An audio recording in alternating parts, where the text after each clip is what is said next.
I'd like to call back to order this meeting of the Sacramento City Unified School District Board of Education. At this time, our student board member, Nguyen, will read our broadcast statement. This meeting of the Sacramento City School Board is being recorded in its entirety and will be cablecast at Metro Cable 14, the local government affairs channel on Comcast, Consolidated Communications, and AT&T Uverse. Today's meeting will air Sunday, January 21st at 6 p.m. and Monday, January 22nd at 12 p.m. and webcast at www.sacmetrocable.tv. We welcome members of the audience to address the board. Please fill out a speaker form located in the back of the community room and give them to our communications representative prior to the conclusion of the item's presentation. Please speak into the microphone when addressing the board and state your name for the record. Please limit comments during public comment to items that are not on the agenda. If you do comment on an item that is on the agenda, we ask that you please defer your comments until your item comes up on the agenda. Please also turn off your cell phones and place them on silent or vibrate. Thank you. Thank you, Board Member Nguyen. At this time, we're going to have item 4.2, the Pledge of Allegiance, which tonight will be led by Mark Van Xiang, a senior at Luther Burbank High School.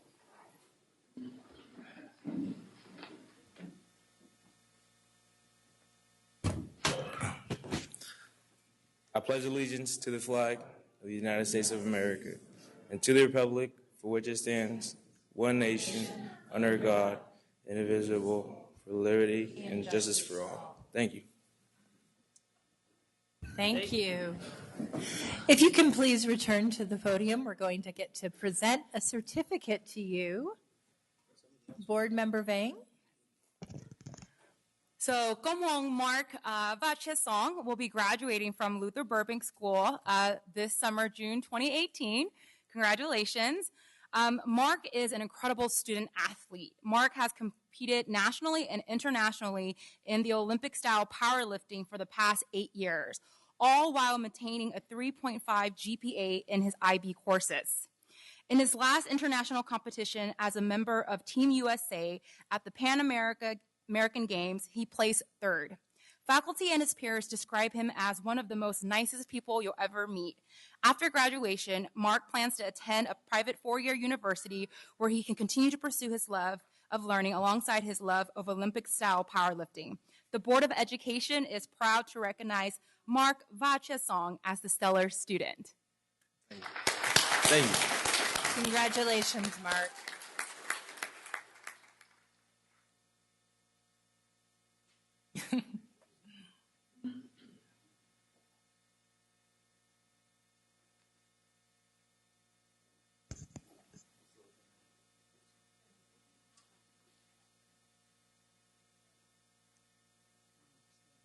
Item 4.3, a special recognition of Bob Bone by Daryl Wu. Thank you, President Ryan. Today, I'm going to move that we adopt the agenda.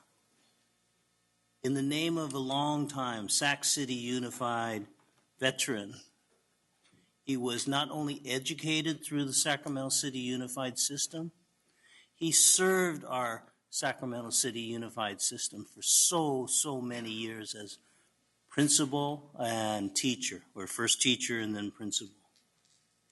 And also, he was my neighbor. This is Bob Bone, pictured behind me.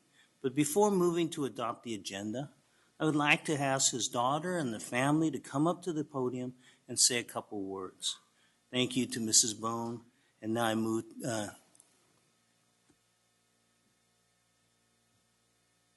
This is Jody Bone.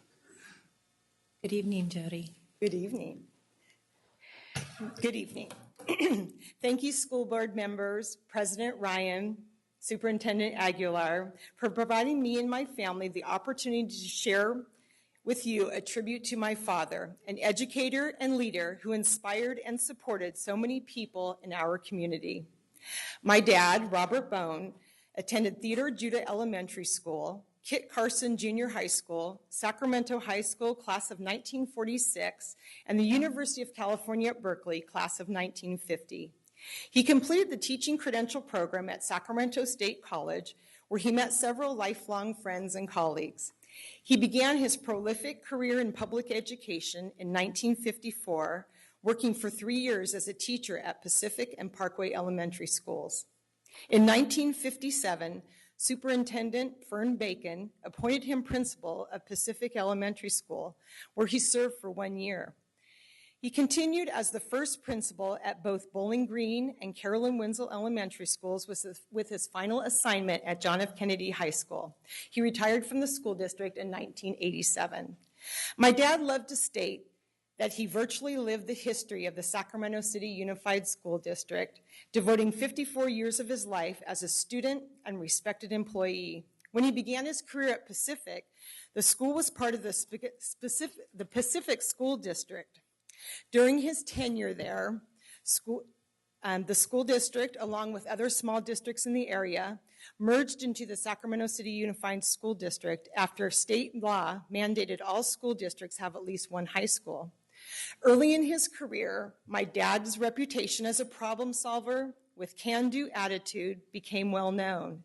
After his first year at Bowling Green, a school that was made up of portable classrooms, the district decided that Fern Bacon Junior High School, which shared the campus with Bowling Green, could no longer service the growing population. He had an idea for improving both schools that endeared him to district leadership.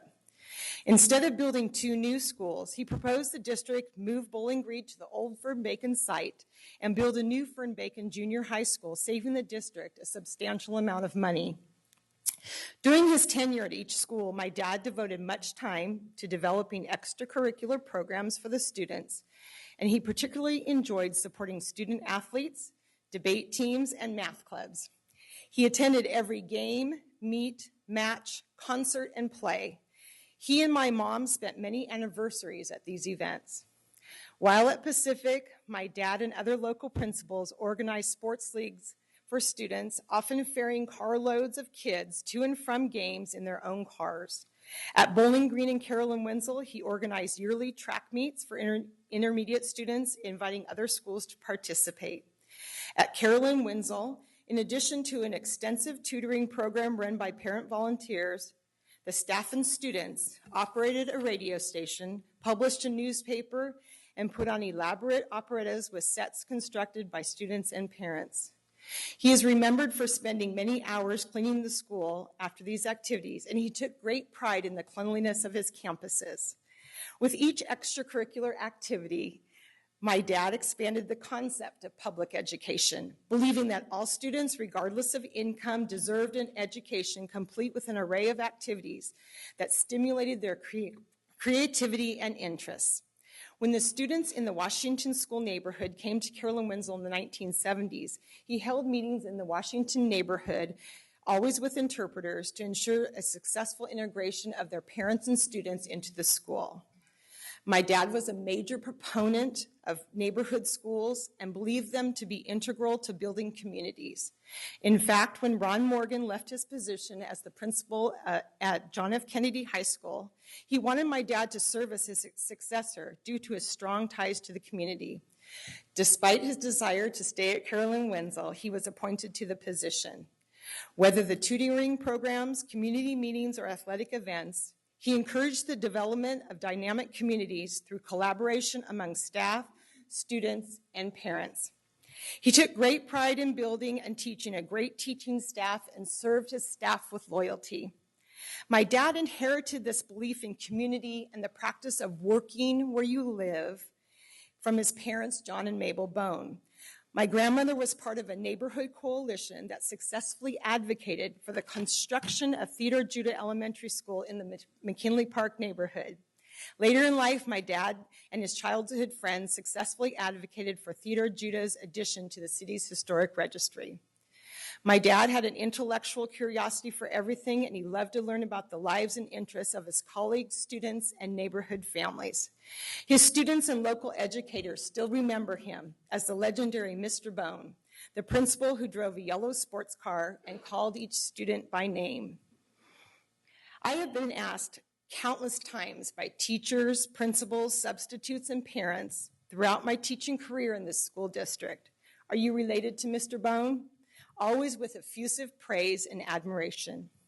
In November, I met a teacher who retired just this past June, and his final 10 years of teaching were at Carolyn Wenzel, more than 30 years removed from the time my dad had been there. He had never worked with my dad, but he knew of his reputation and spoke of him highly.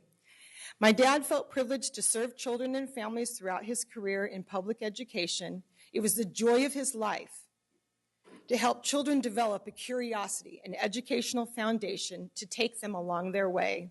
And he felt great pride to hear of their successes throughout life. Among other things, he left us with these messages. When all else fails, read the directions, and it is easier to do things right the first time than to do them twice. He is survived by my mom, Tony, my brother Kirk and his wife, Gay Marie, my brother Jeff and his wife, Julie, and my husband, Larry, along with 6 grandchildren, Whitney and his wife, Janet, Chloe, Antonio, Dominic, Jonathan, and Matthew. My brothers, my sister-in-law, Julie, my 2 sons, and I all graduated from Sacramento City Schools. Thank you again to the school board and Superintendent Aguilar for taking a moment to honor a man who dedicated his career to serving so many students and families in our community. Thank you so much. And we have one.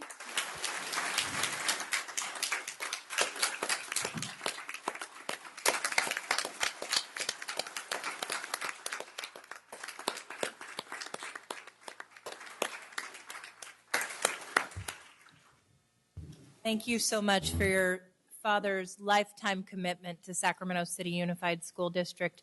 We have one board member comment from Board Member Pritchett. Thank you, President Ryan. It seemed that your father was very loved in the community because I've received a few emails and phone calls, one of them from being Miss Carla, that's sitting in the audience right now, and another one from Miss Annette Deglo, who was known as Annette Buradani. I believe that's how I pronounce it. And she asked me to just read a very short statement. And it's small writing, so I'm going to put my glasses on.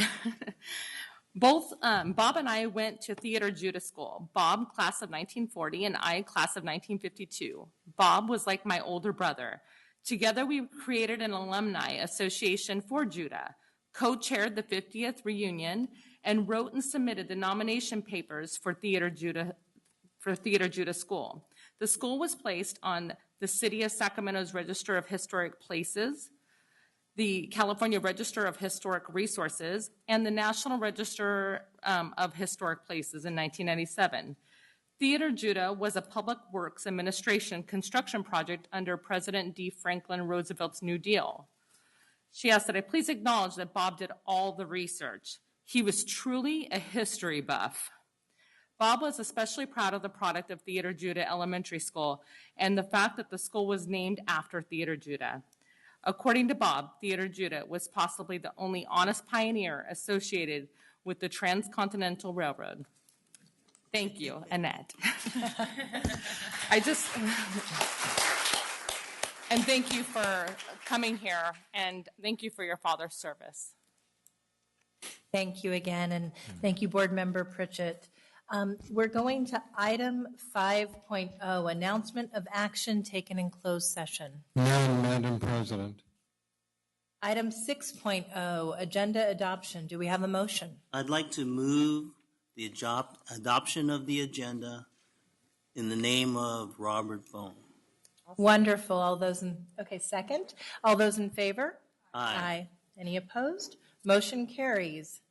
Item 7.0, special presentation. 7.1, approve resolution number 2979, recognition of Human Trafficking Awareness Month, January 2018, by board members Pritchett and myself. And I know that we have some people in the audience that will be presenting the resolution to this evening.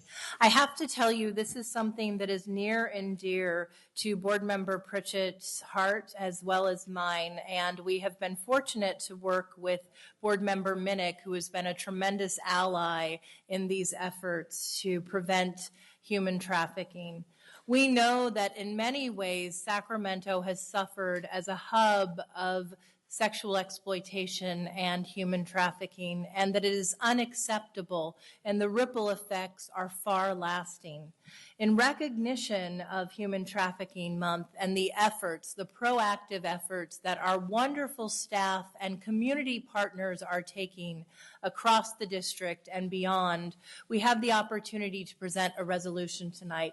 I'm going to ask that Board Member Pritchett read highlights of the resolution. If we can have Rochelle Dittmore from City of Refuge come to the front of the room. Rochelle has been a ground warrior on the front line of ensuring that our young women and men feel safe and included and that they have a home and emerge survivors versus lifetime victims. We also have representatives here tonight from Weave, correct? And my sister's house. If you can please come to the front of the room as well as the Department of Justice. As you can see, this is a continuum of support.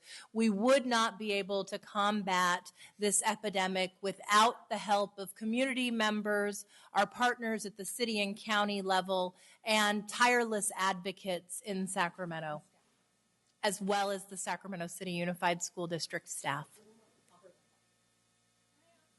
All right, can I ask that the staff working on this project also come up? Let's make this a family affair.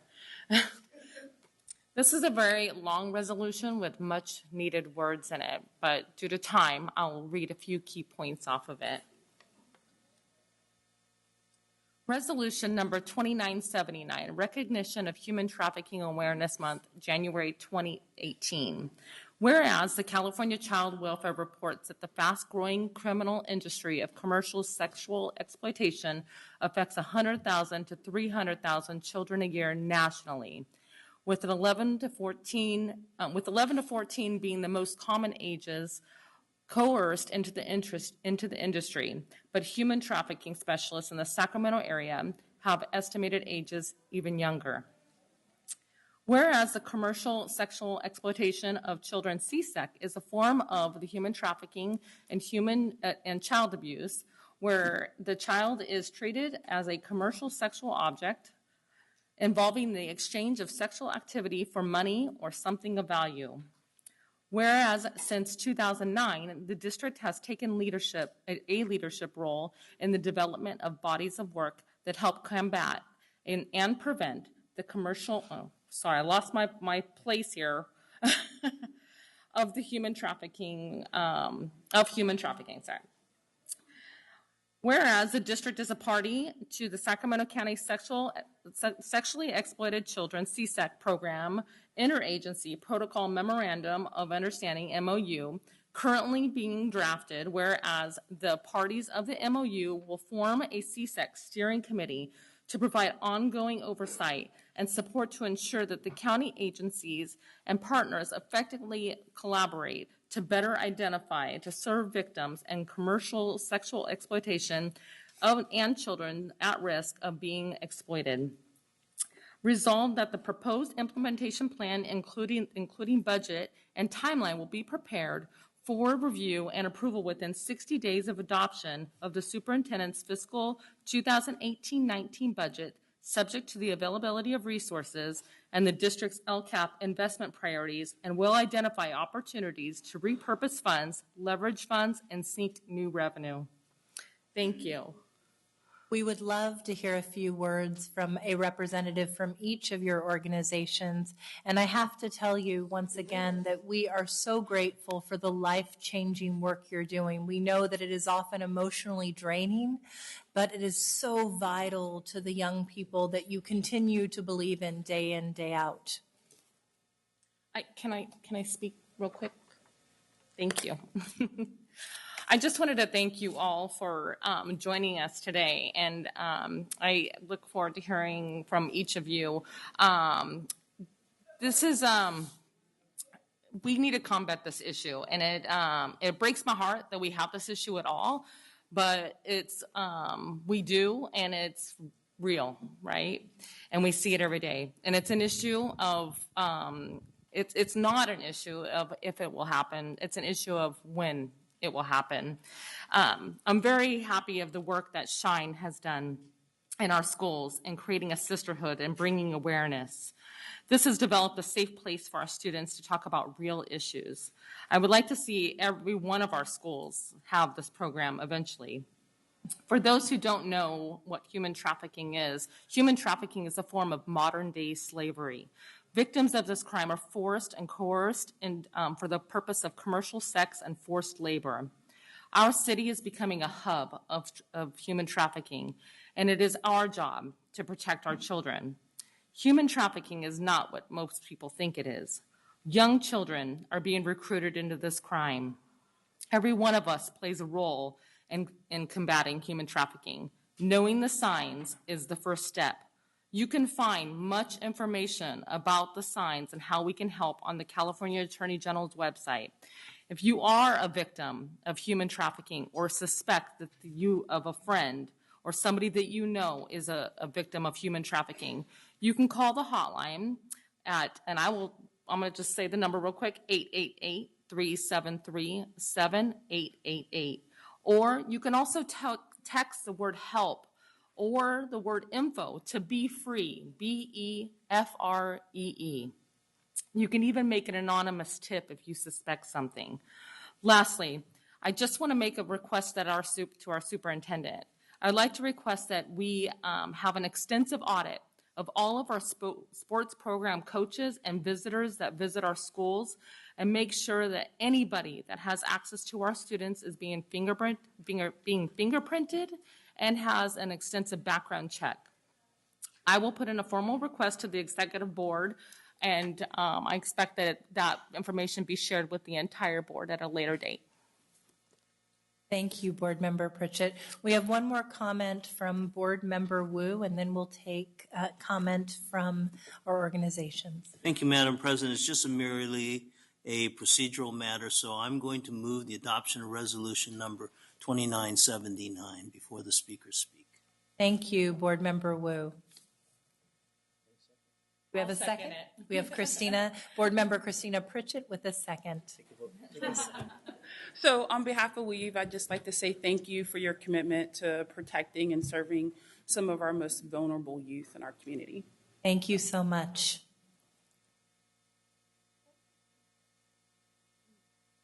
Good evening. I'm from the Attorney General's office, and I just want to say that many of California's unique features are extensive international border, airports, harbors, large native and immigrant populations, and strong economy make it a prime location for human traffickers.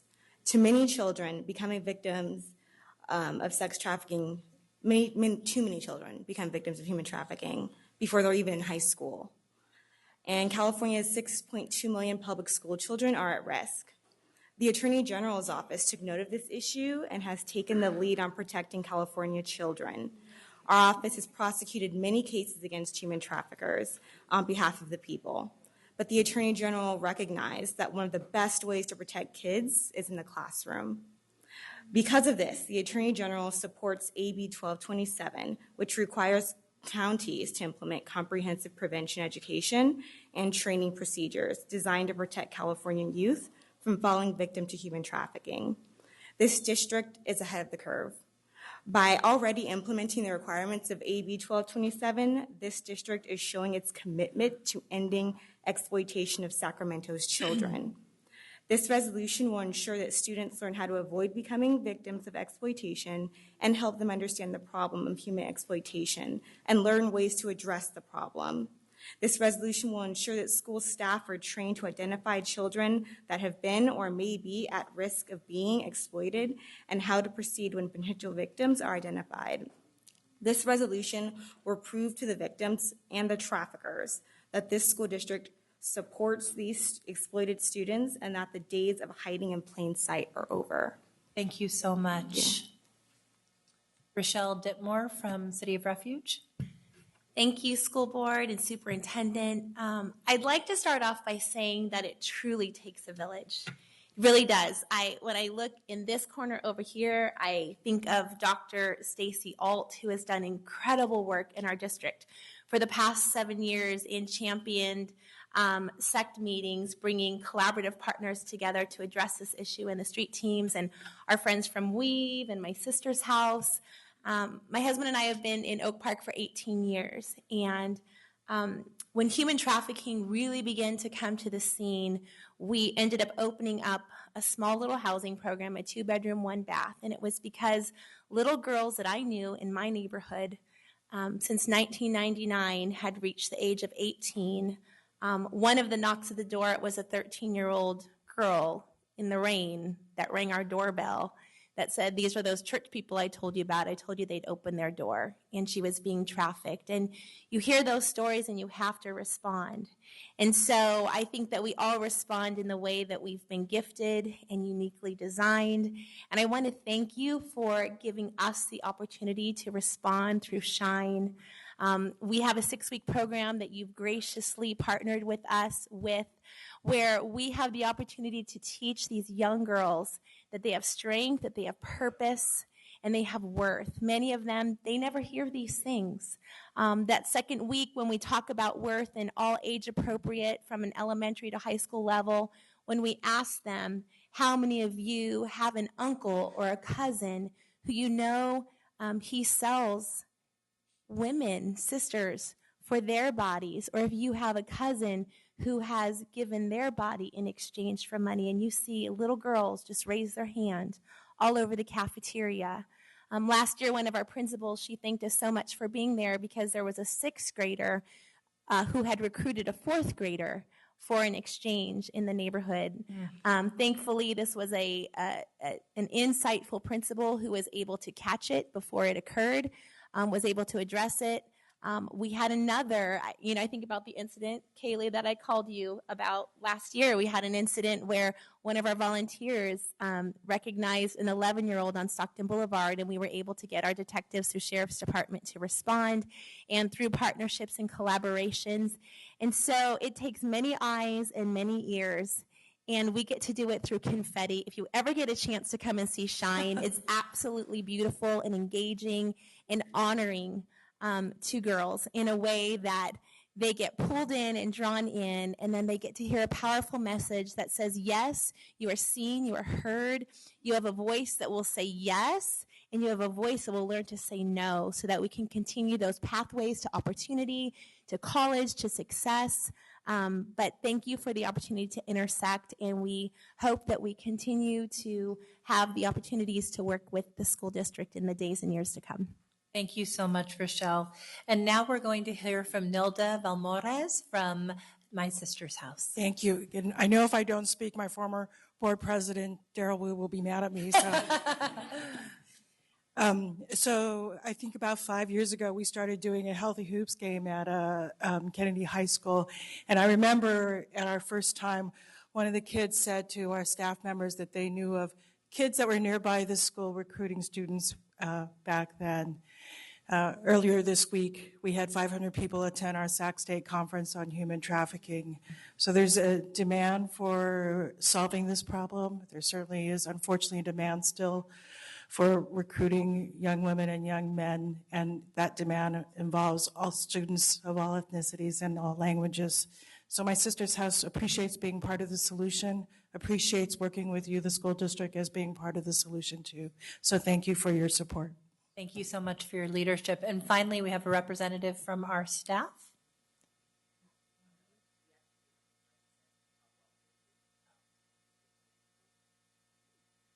My name is Janine Lopez, and I'm a social worker with the Specialized Investigations Unit with Child Protective Services in Sacramento County. I've been working in this field for 14 years, working with kids that have been victims of sex trafficking. And the problem has been longstanding. It's just now it has a name. I think the services that are provided in schools, and I'm glad that this school board and they have wonderful people like Aaliyah and Kaylee that have championed this population and recognizing it and saying, you know, this is a problem. We need to provide these school-based services because education is one of the major stabilizing factors with a lot of the youth that we're working with. Oftentimes, school is their only meal they're getting. It is the place where they may be getting clean clothes. It may be the place where they're getting toiletries to be clean. And it's a place where they are having some consistency with their teachers and other families. And the importance of school-based services for the population is very important, and it's not seen across this entire county at all. And I know that there are other districts that would like to model what the school district is doing, and it's very important that, you know, we're just taking that lead and doing it because it is essential services for our kids. I've been working in this specialized unit doing investigations. We are the first responders. We are the ones going to the hospitals when the kids are picked up. We are the ones going to the juvenile hall when they're arrested. We are the ones that are going out to their homes when they're suspected of being involved in sex trafficking. And I think one of the strengths as well with what this school district has done is also partnering with LGBTQ population and service providers to recognize that it's not just females. There are males that are victims. There are males that are harder to see that are victims, and recognizing them and offering to provide the same kind of services and support is something lacking in our community, and I'm glad that we can partner with the school district in doing that to make sure that not just our female population, but our male population of victims of trafficking are being addressed and getting the same support. You know, I see a lot of folks I work with here on a regular basis, and being a part of the Sex Collaborative for the last 3 years or 4 years that I've been working with them, and bringing a voice of child welfare to that collaborative so that not only is there an understanding of what our process is, but also to help fill the need that our own systematic failures kind of sometimes foster, and so that we can connect our parents with services, additional services for the youth through the Connect Center or through foster youth services. It's very important. We are seeing kids in Sacramento County that are getting younger, as young as 9, 10, 11. CPS is responding to those because by law we are the front runners. We are the ones that are supposed to take the lead in these investigations and in providing services. It's no longer a criminal issue. It's a child welfare issue. And so having as many community supports and partners in place to help relieve the burden of those systematic gaps is important. And so I'm very happy to hear that the school district is adopting this resolution and providing those additional availability for services, because for a long time it's like everywhere we have maybe one person, and now there's an opportunity for more people to, you know, we can spread the work a little bit, and it's not just overburdening a specific agency or population. So thank you for what you did, because it is helping a lot more children than you know. Thank you so much. We have one more board member comment, and then we're going to bring you your resolutions and take a vote. That's board member Michael Minnick. Thanks, President Ryan. I want to thank my colleagues for acknowledging this issue. From my previous work at Weave, I'm aware of how prevalent this issue is in our community. And I want you all to know how much I appreciate all the work you're doing. So much work has been done already. And I want to say that at this moment and the conversations that led to the development of this resolution has already led to the expansion and the strengthening of a lot of our partnerships with all of your organizations. And so at this time, I'm really excited by how many more students and staff we can help gain the knowledge they need to be proactive, to help us fight this. And I just want you all to know how much we appreciate all the work you're all putting in to developing those partnerships so we can support all our kids and folks here in our community. So thank you. Beautifully said, Board Member Minnick. And before, since we have a motion and a second, before we take a vote, I need to mention that as of January 1st, 2018, new California state law, which is, I think, very much in line with today's resolution to help elevate and empower our youth, requires that student board members have an opportunity to take a preferential vote. So preferential voting means a formal expression of opinion that is recorded in the minutes and cast before the official vote of the governing board of the school district. A preferential vote shall not serve in the determining final numerical outcome. No preferential vote shall be solicited on matters subject to closed session discussion. Accordingly, it's suggested that statements be made following each of the board member items voted on.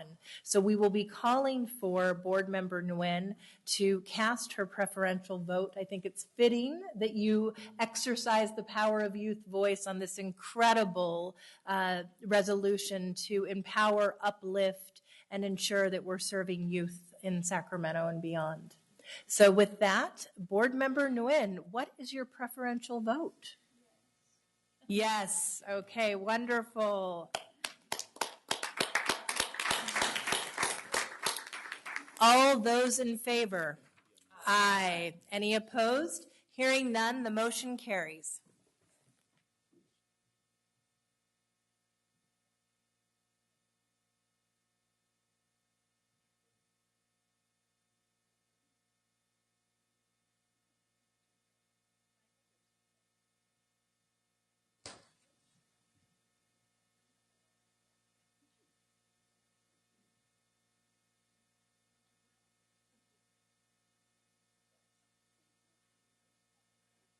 Christina, thank you.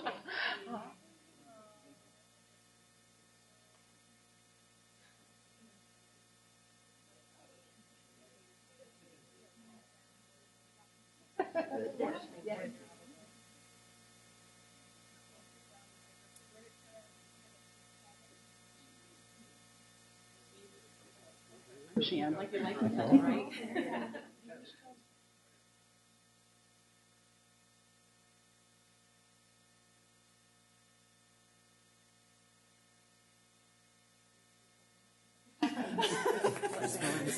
No, it's like, is it upside down? Thank you. Appreciate it.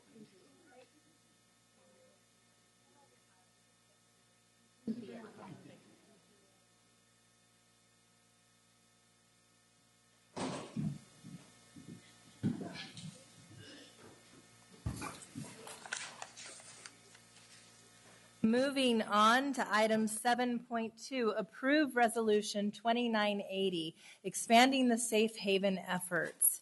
I have an opportunity to present this with my board member, my fellow board member, Mai Vang, who is our new chair of the Policy and Governance Committee.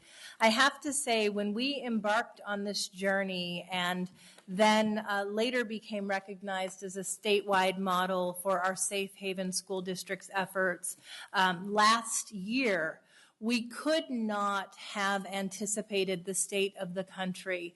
We were responding to unprecedented, at a very early time following the election, fear, hate rhetoric, bullying on our school sites throughout the district, and a sense of hopelessness and uncertainty about what the coming months and years ahead would yield. When we decided to move forward in declaring our Safe Haven School District status, it was a strong statement that we would not tolerate bullying, hate. We would not tolerate an environment that pushed students out, that we would do everything in our power to protect our students and families and to ensure the type of inclusive, welcoming environment that would allow all children to thrive.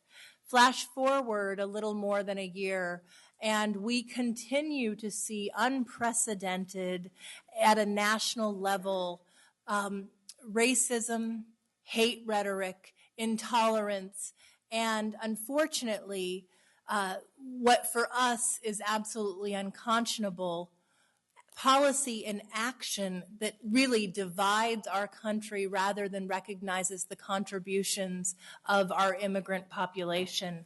We've also found that because of the level of federal rhetoric, we are not only alienating our immigrant population, but making strong statements against anyone that is not white.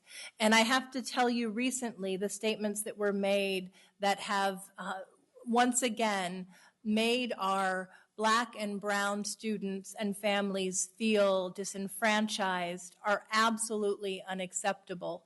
I think I shared with you that when we first passed this resolution, my daughter had experienced in her own backyard on her playground bullying as a Black and Latina, being told that she was a monkey, and some of her other friends hearing as Mexican Americans that they needed to pack up and go home. Unfortunately, we heard other stories from third graders afraid to go out to the playground because they thought that they would be apprehended by Immigration's Customs Enforcement, afraid to go to the cafeteria because once again they were uncertain that there was a safe space for them to be sitting with friends and eating, free from fear of apprehension by Immigration's Customs Enforcement. And so we made a bold statement that we would, in fact, do everything in our power to protect our students and families, and also to promote through public awareness and partnership a campaign aimed at inclusivity and welcomeness to all of our students. So with that, I'm going to turn it over to Board Member Mai Vang, who has been a strong partner in this work and will help us grow this next phase of our Safe Haven effort to strengthen this work, because unfortunately we do not believe that the coming months will become easier. So we in Sacramento will have to continue to lead the way to make strong statements about what we will do to protect our students and families. Thank you, President Ryan. So last year, the board did unanimously pass Safe Haven, and really our Safe Haven resolution. And the resolution was really just our first step in committing that we were going to really protect our students and provide a safe and inclusive environment. We still have so much more work ahead of us to make sure that we strengthen our resolution. Given the significant nationwide increase in hate activities and xenophobic rhetoric and policies, our board is committed to developing a more robust board policy. Resolution number 2980 is really our call to action to expand our Safe Haven efforts and turn it into a board policy. The current draft policy that was in the packet is actually based on sample language offered by ACLU. And this year, the Policy and Governance Committee, we're going to host a series of working meetings throughout the next 6 months with local-based community organization and advocacy groups to really help us develop the policy. And so I know we have a lot of items on the agenda, but I'm just going to read a few of the whereas from the resolution. Whereas on December 8th, 2016, the Sac City Unified School District Board of Education declared Sacramento City Unified District a safe haven by approving Resolution 2915. Whereas the Board of Education launched a district-wide campaign in which materials and workshops were shared and promoted to empower students, educators, and families with information on their legal rights and direct them to resources. Whereas Sacramento City Unified School District has widely been recognized by State Superintendent Public Instruction Tom Torlakson and others across the state as a safe haven model because of these efforts. Whereas the district and its partner remain committed to offering increased safe haven protections that ensure all students, families, and staff members, irrespective of their immigration status, ethnicity, race, religion, sexual orientation, ability, sex and gender, identity and preference, socioeconomic status or beliefs, an educational environment free from fear. Whereas the district and its partner in today's uncertain national climate recognize the need for a continued focus on creating a safe haven for students, families, and staff by developing additional policies related to furthering outlining the restriction on immigration enforcement activities and increasing investments for immigration-related sponsorship, employment, and other opportunities for current and future district staff. Whereas the district has already undertaken significant efforts around the restriction of federal enforcement of immigration on campus with the passage of the December 2016 Safe Haven Resolution, protocols developed in partnership with Sacramento City Teachers Association, and the initial drafting of board policy based on sample language offered by the American Civil Liberties Union. And whereas the Sacramento City Unified School Board recognizes the expertise and importance of engaging community advocacy groups and partners to develop a robust, localized policy that best fit our students, families, and staff. Now, therefore, be it resolved that Sacramento City Unified School District, in collaboration with community partners, will focus on policy areas between now and end of June 2018 in order to strengthen and grow safe haven protection for students, families, and staff. Resolved further, the Sacramento City Unified School Board calls upon community leaders, local advocacy groups, and partners to engage in monthly policy development dialogue around the district's safe haven efforts in order to develop thoughtful and impactful policies that will build upon safe haven work previously completed. Thank you, Board Member Vang. Do we have any public comment on this item? No public comment on this item. Do we have a motion to approve the resolution? I move to approve Resolution 2980. We have a double second. All those in favor? Aye. Aye. Those opposed? Hearing none, the motion carries. Thank you. Item. Preferential vote. Okay, yes, and Student Board Member Nguyen, please cast your preferential vote. Aye, wonderful. So item 8.0, public comment. Mr. Barrios, do we have any public comment? Yes, we have 8 public comments, and if you could come up in order, please. Stand in one line right here in the front.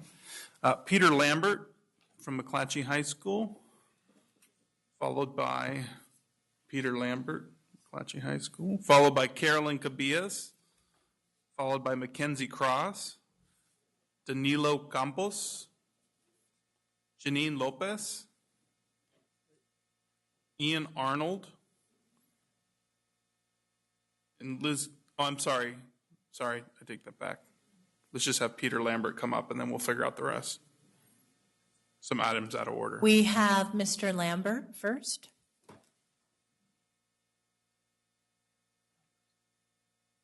Good evening, Superintendent Aguilar, Board President Ryan, Trustee Hanson, and members of the Sacramento City Unified School District Board of Education. My name is Peter Lambert. I'm the very proud principal at C.K. McClatchy High School, and it's my pleasure to introduce to you your 2017 C.K. McClatchy Division I Section Champion Cross Country Team.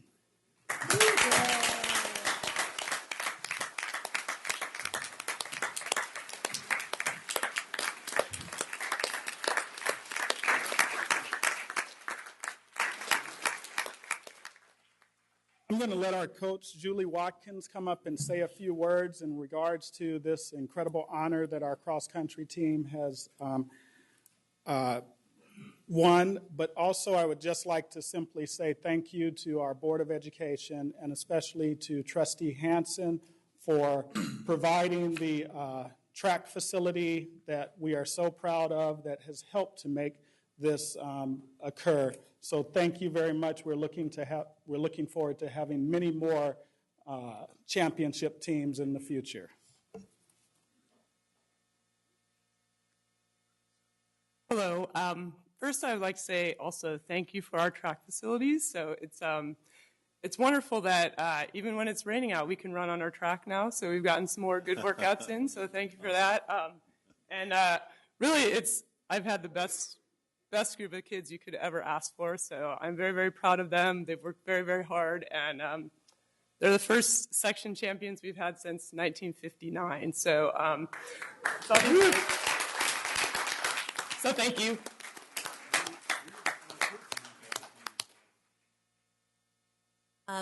Board Member Hanson, did you want to go down there and take a picture? Yeah, well, let me just throw in a couple words too, because the first time since 1959, I mean, that's older than almost everybody up here on the dais, except for maybe one of us, but it's remarkable, that they're currently 14th in the state. I know they're champions in different league runs, and the HOCA Northern California champions, the Bronco Invite champions, Metro League champions, just really extraordinary effort and extraordinary work. And I think as we talk about as a board, bettering infrastructure at our schools, and investing in our students. I think it pays off because, you know, our students perform better. They know that there's an investment there. And so our track facility, you know, has already paid big dividends. So nothing makes me more proud to represent McClatchy and to, you know, once again, you know, see the kind of honors and the credit that you're bringing to our district. And, you know, you paved the way for future McClatchy Lions. So, you know, go Lions. And I've got it's a great day to be a Lion, too. There's my other good line. Let me come down and bring down this, but I know there are a lot of names of folks here, but we'll deliver the resolutions and you can distribute them.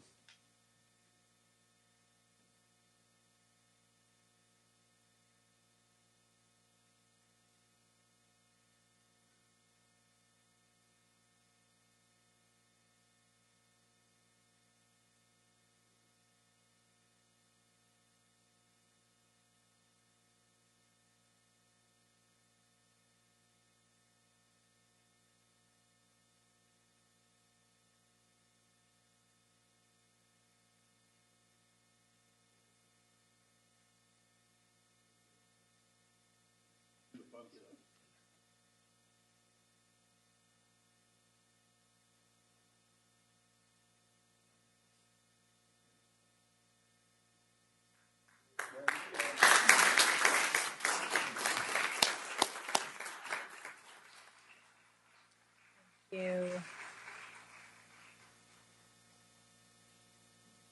And then I had a second presentation.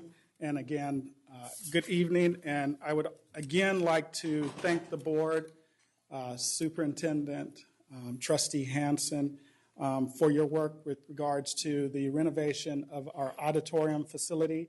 And we will be celebrating the grand opening of our C.K. McClatchy Auditorium this coming weekend. And I know that you've received information in regards to that, but on Saturday, we invite you all to come to McClatchy High School, celebrate with us the grand opening of our Visual and Performing Arts Academy and our brand new auditorium facility. And our assistant principals will pass out the program to you. So we would love it if you are able to come. We would also like to thank Kathy Allen and the construction and facilities team for making this vision come to fruition. And again, thank you, and we look forward to seeing you this weekend on Saturday at McClatchy High School. Thank you, Principal Lambert. And can we reset the clock so that we make sure that we're taking our public comment 2 minutes each, please? We want to be mindful of everyone's time. Who is next? Good evening, President Ryan, board members, superintendent.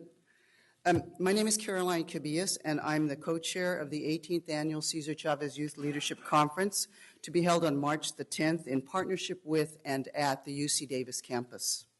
I'm here tonight to ask you for your support to get your students registered and transported to the conference. The conference is offered at no cost to middle school, high school, and community college transfer students. Mandatory workshops provide information on UC and CSU admission requirements and financial aid and the community college transfer process. Elective workshops are STEM focused but also cover legal, law enforcement, and other careers. And we host a college resource fair with public and private colleges. So why am I asking for your support? Students of color must have access to financial information and admissions information in order to have equal access to higher education. 2 months ago, I met a senior from McClatchy High School who has a 4.0 and is taking AP classes. I asked him what university he's going to, and he said probably City College because he couldn't afford anything else. We connected him with UCD experts, had him given him some assistance filling out his forms and financial aid papers, and he just received his grant award for $20,000 to cover his first year at UC Davis. Amazing. That's why this conference is important. Absolutely. Of the 20,000 plus UCD Latino graduates, 25% of those reside in this region. They hold jobs in government and the private sector. They vote, they own homes, and they buy goods, all of which benefits our communities. In 2017, school boards helped 2,000 students attend our conference. up from 800 3 years before. It's clear your support is critical. In closing, let me just publicly thank Superintendent Aguilar and your staff for your positive outreach and commitment to our community. I can answer any questions that you might have. I don't think we have any questions from board members at this time, but thank you so much for your efforts, and we hope to grow the numbers even further this year. And we can with your support, so thank you. And packets for our program were made available for each of you. So, wonderful, thank you. Thank you.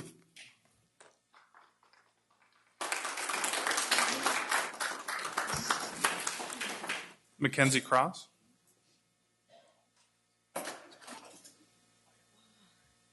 Use this thing. There we go. Hi, I am Mackenzie, and I'm from John F. Kennedy High School. I know, right? Totally. My question is, how do you determine that a school is actually following the safe haven protocols? Because I'm doing a CAP project, so it's my civic action. So it's just something that I'm wondering about. And it's something that any of you can answer. Would you like to schedule a one-on-one with one of the board members, or even come out to the next policy committee so we can talk about some of the work that we're doing at individual school sites? It's, I believe this is our last civic action project. So, I mean, personally, yes, I would love to.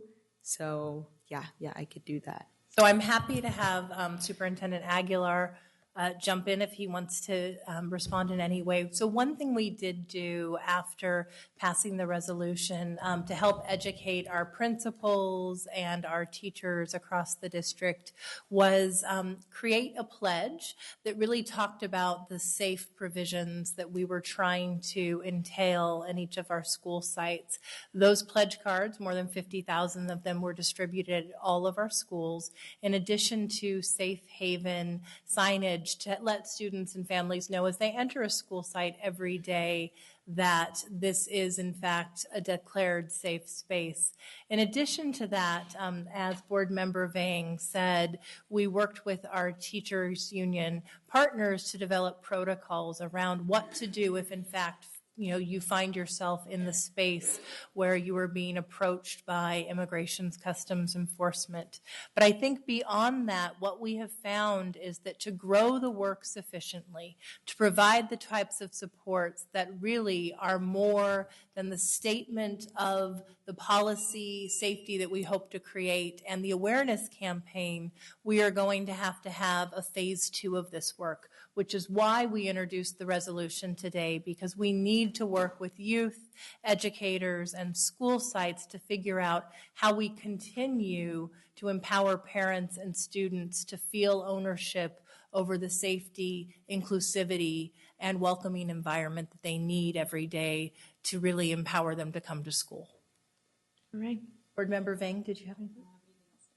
And congratulations on completing your CAP project. You did a wonderful job. Thank you.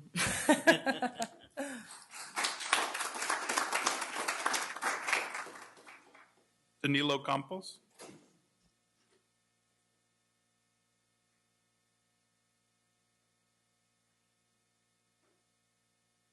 Good evening. I'm going to pass out some data first.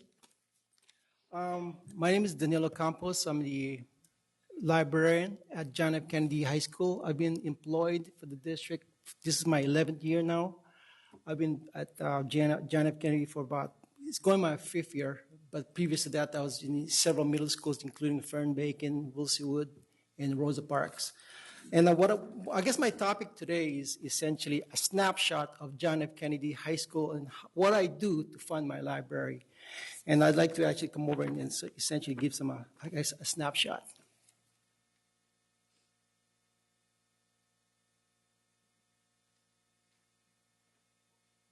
No worries.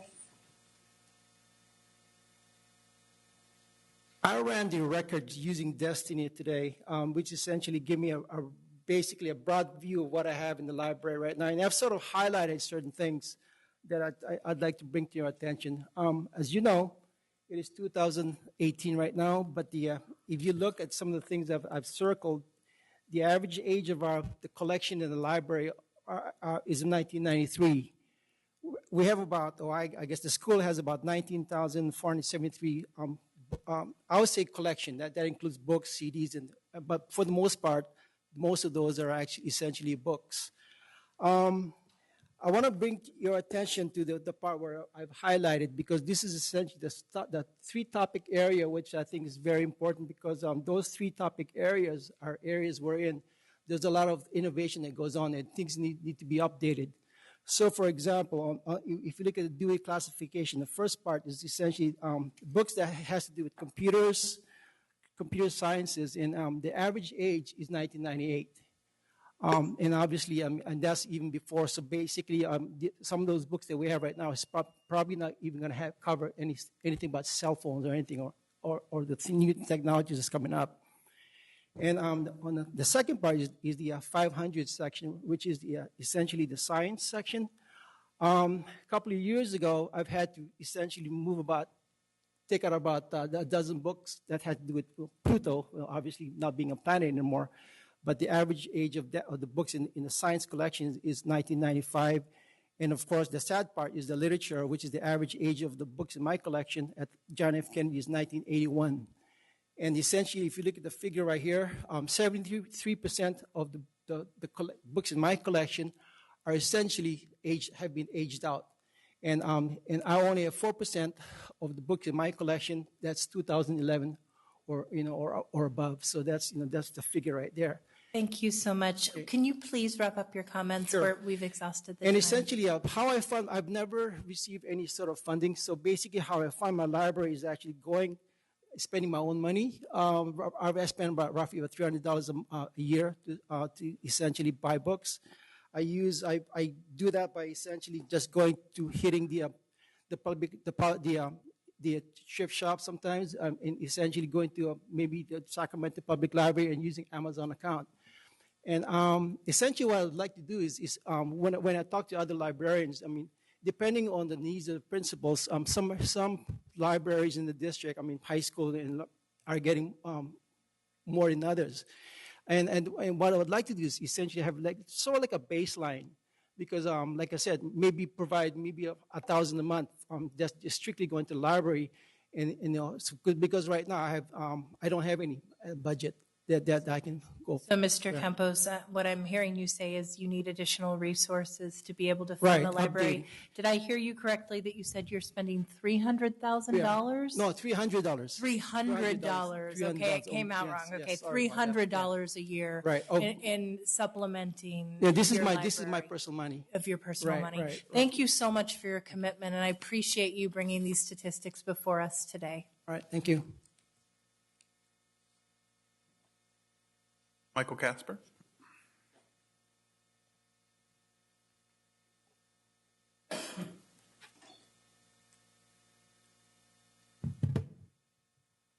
All right, good evening. My name is Mike Casper. I am the co-founder, and a chief operating officer of Improve Your Tomorrow. Our program serves young men of color, primarily Latinos and African American males. Currently, we're serving over 700 youth in 10 high school and middle schools in the Sacramento region. And we start off with them as early as their 7th grade year in middle school, and we follow them until they graduate from college. The reason for my visit today is to really let you guys know about some of the good things that are happening at Luther Burbank High School, which is one of the schools that's under Sac City Unified School District. We started the program there a year and a half ago, and last year was our first graduating class. Of our graduating class, 100% of the students graduated on time, and 85% of the young men were accepted into a four-year university. So we encourage you. I know, Michael Minnick, you had the pleasure of coming out. So we encourage you guys to come out and visit and see some of the positive things that are happening.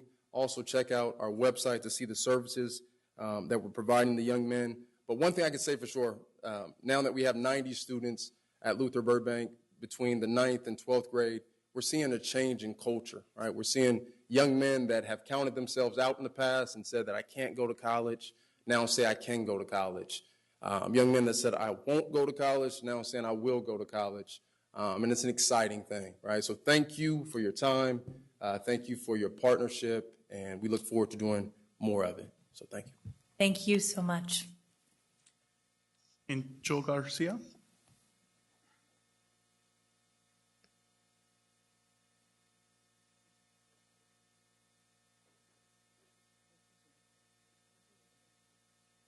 Hi, I apologize. I just wanted to make a comment regarding the Cesar Chavez Youth Conference. I've taken my boys for the last, 4 years. It's a really, really important conference.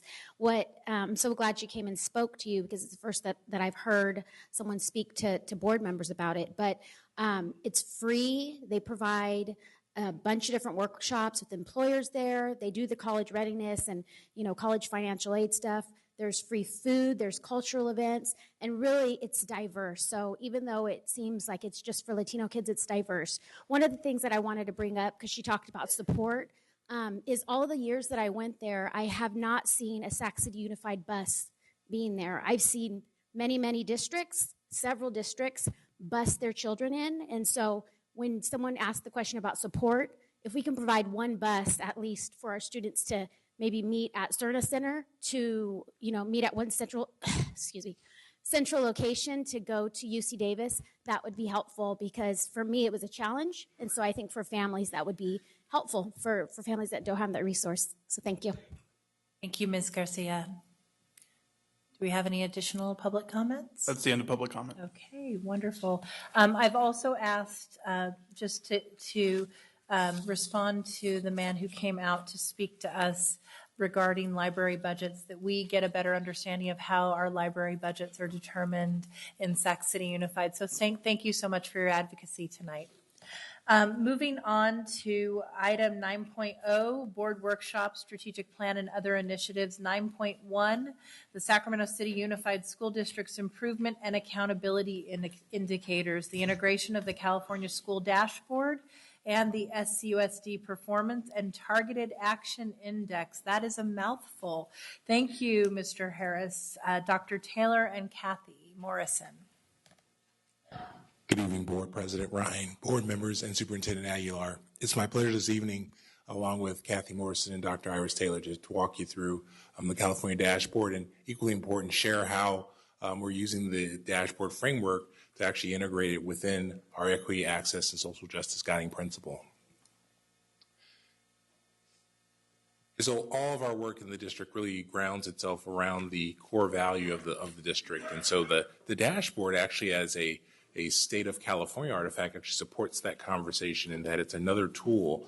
In this context, it's more of an annualized tool, but it really, again, helps us have conversations about inequities within our system and creates the conditions for us to talk about what are we going to do about them. And so the core value actually is a very important grounding for this presentation this evening.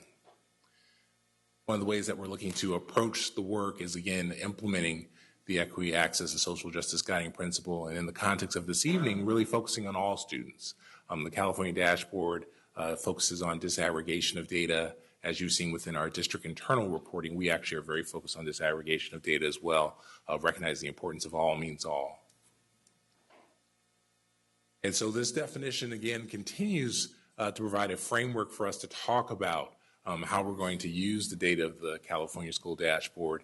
Really, when you look at the first bullet, within the equity, access, social justice guiding principle, there's an emphasis on real time.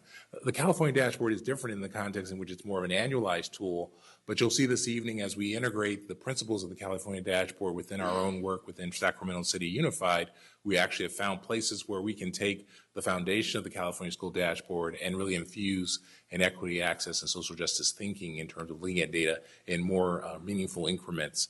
So that as we report on annualized data, you also see that we're doing staff work throughout the year, tracking data points and really understanding what they mean for us in the course of a school year so we can take action proactively.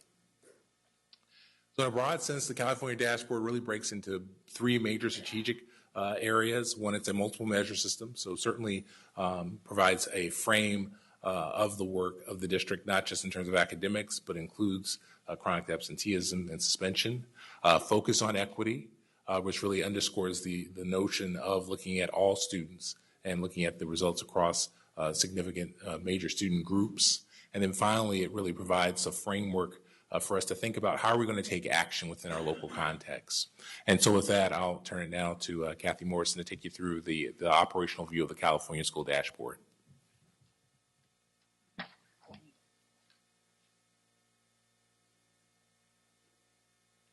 Good evening, Board President Ryan, board members, and Superintendent Aguilar. I'm Kathy Morrison, the LCAP coordinator.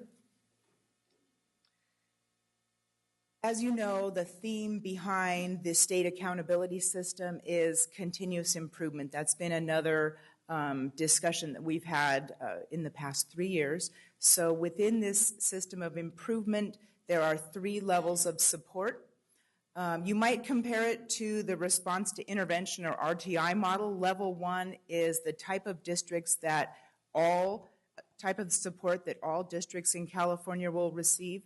Level 2, differentiated assistance, is more targeted, and it's support for districts and schools that have areas of struggle. And level 3 is defined as intensive assistance. The state has not gotten to that threshold yet. We provided this slide for review. Many of you have seen this dashboard rating system before. The performance levels are calculated using status and change, which I will show you on the next slide. There are 25 possible results on the rating scale, and the highest is blue and the lowest is red. So the elements that we're going to look at tonight on the dashboard are the state indicators shown on the left.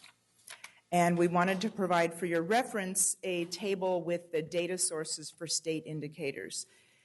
In the spring, the state released a field test of this dashboard, and many of the data sources were lagging. So right now, what the state has provided is the most recent data that is currently available.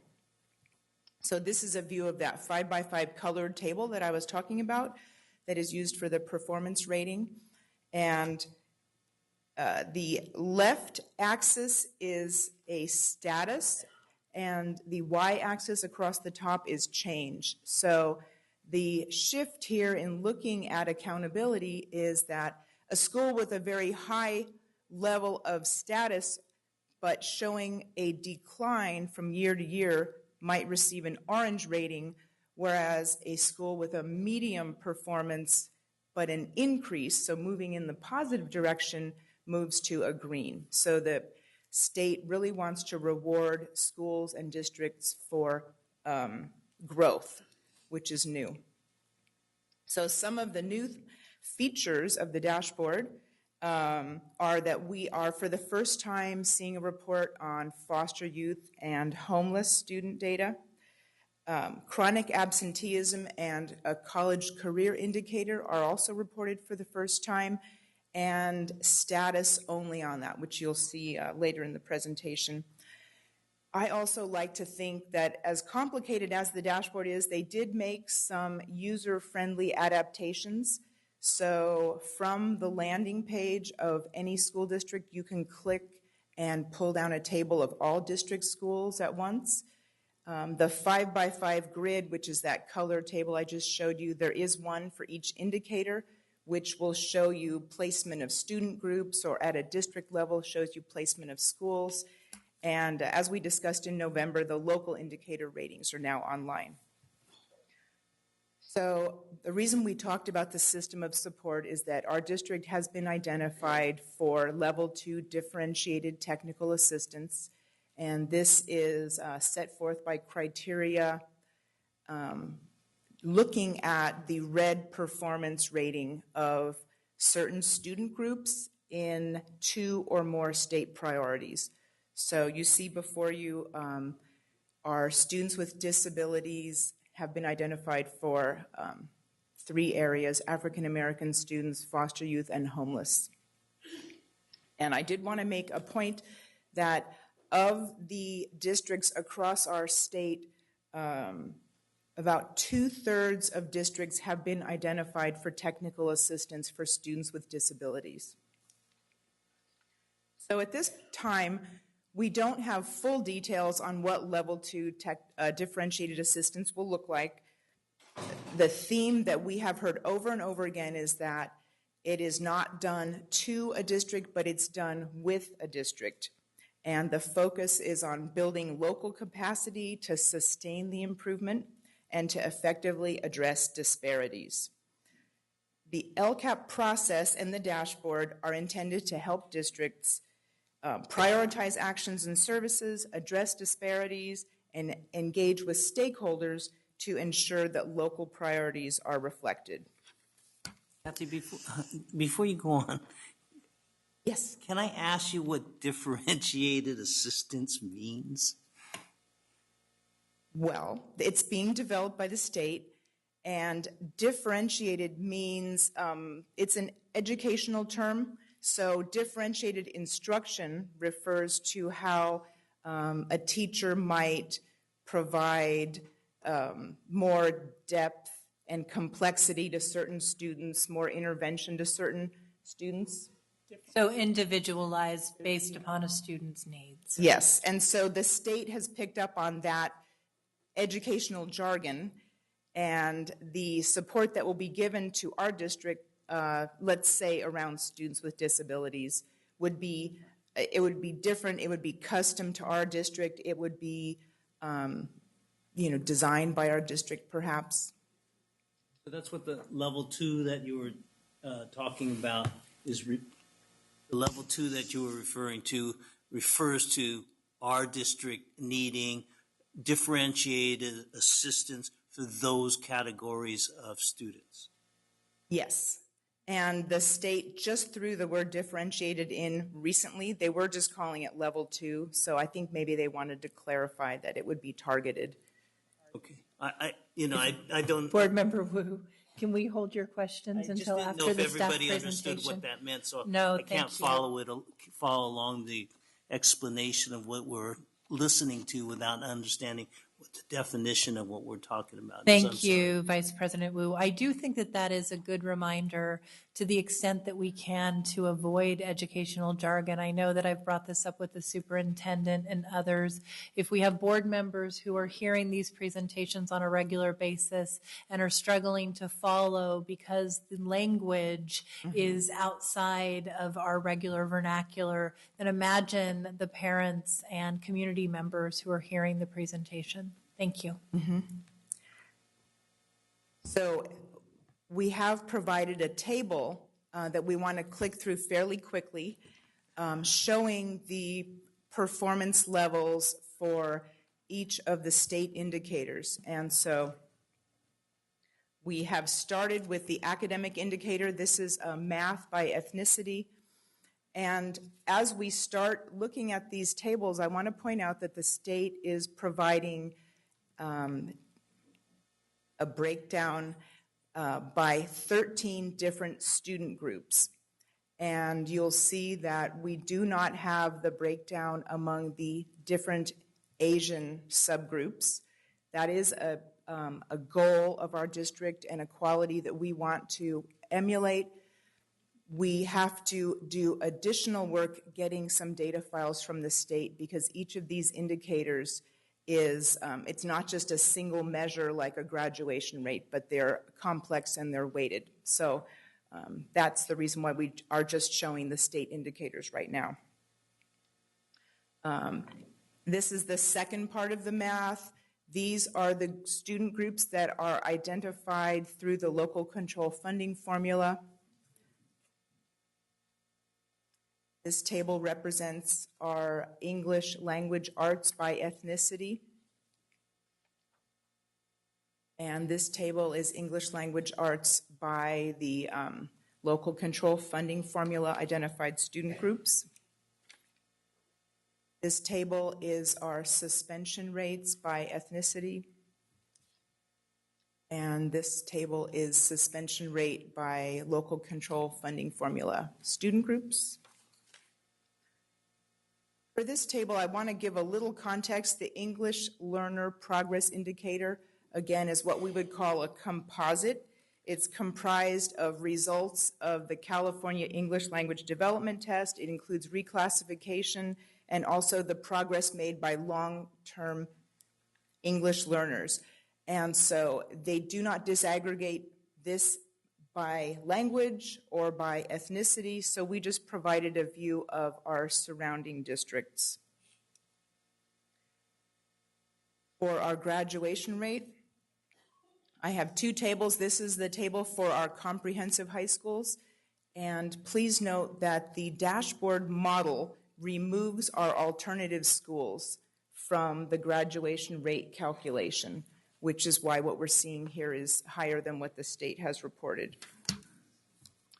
And this table is our small high schools and our dependent charters graduation rate.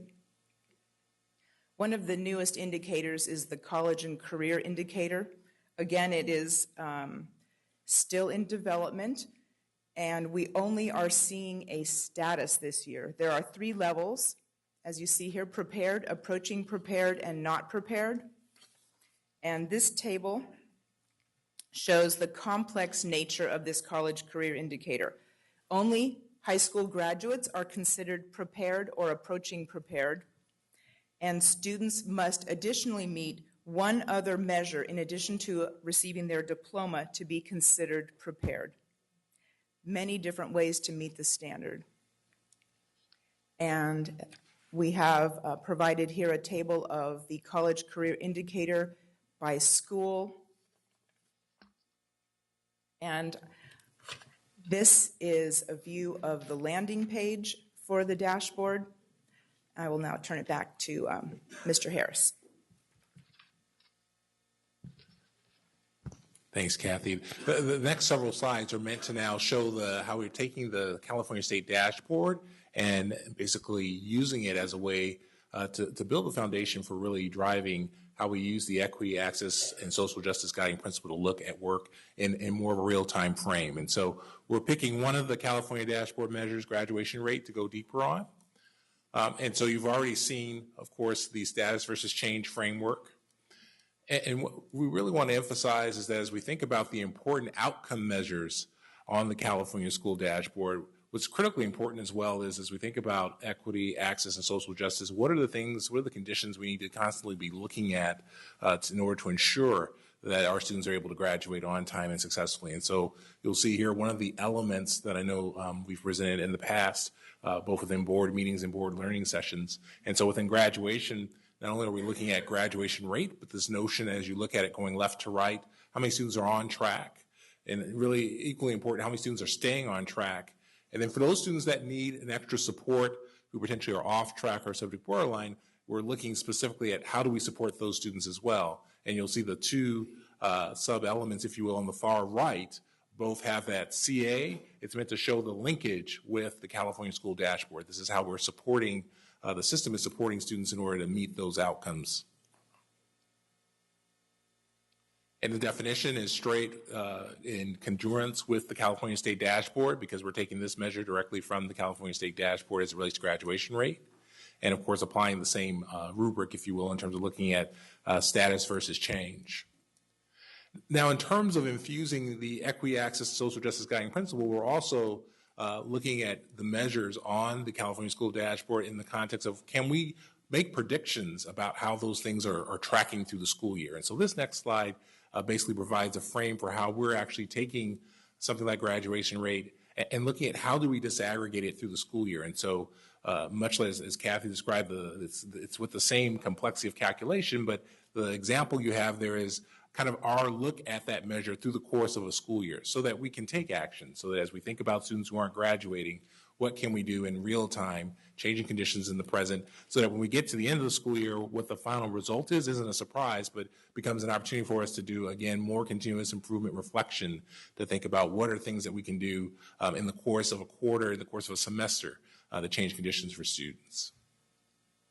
And so with that, really this next slide is meant to show that we're not just doing it for one sub-element, if you will, within our graduation element, but for all of the sub-elements within our graduation element. We're applying the same rigor around to the degree we can get more current data and we can see how that element is changing or sub-element is changing through the course of the school year.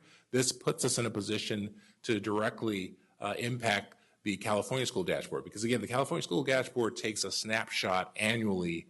Our ability to use our internal data to look at data real time allows us to have 3 to 4 more opportunities to see the system, and then more importantly, take action as we see those results within the system. And then, of course, doing our best job to predict the colors as appropriate. This just gives us a simple link to see the dashboard, and as folks want to look at it on their own. And then finally, I'll wrap up just with some notes that we have here in terms of next steps. There are some planned community engagement that's coming up. And as we meet with the Sacramento County Office of Education in February, we will be sending a board communication which will provide more context around the level 2 support that Ms. Morrison mentioned. And then finally, as we've done now, starting in the fall and we'll continue in the spring, we'll continue to provide ongoing updates on the integration effort, because we recognize it's really important to think about all of our system work in the context of our budgeting process, the development of our local control accountability plan, and of course our site planning process. And with that, I'll end here and take questions from the board. Thank you, Mr. Harris. Do we have any public comment? We have 3 public comments. Angie Sutherland, followed by Liz Guillen and Grace Trujillo.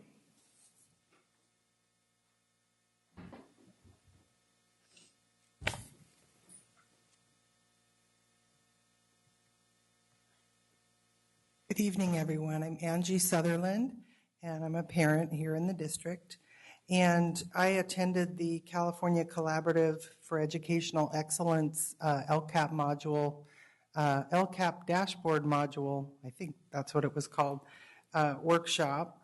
And one of my questions, or one of the things that I wish the dashboard had, was more of a breakdown on the student groups, homeless, foster, students with disabilities, low income, and EL, to show the breakdown on ethnicity for those groups, because right now they're all siloed as separate, and it's hard to know really more information about the groups. And if we need to provide interventions, we need to know that, because they don't just exist in one group. They have many aspects. So I'm wondering how this dashboard aligns with our district dashboard. And I know that I looked and I haven't seen any kind of more detailed breakdown. So I'm wondering if our district is trying to go in that route. So thank you. I suspect that in some ways our district dashboard is built to be even more sophisticated, but I would love to hear a staff response from that after we've come through the public comments. Okay. Thank you, Ms. Sutherland. And then there was a plan to have dashboard workshops for parents, and I see LCAP, PAC, PI, and DLAC, and there are some other groups, as you know, so just making sure that those are planned out as well. Thank you. Thank you. Appreciate it. Ms. Guillen? Good evening. I'm Liz Guillen with Public Advocates. I want to commend the district on its presentation around the dashboard and the district's identification for being eligible for the second level of support from the state. 228 districts around the state were identified for this second level of support. The first level being all the general resources that are supposed to be available to everyone.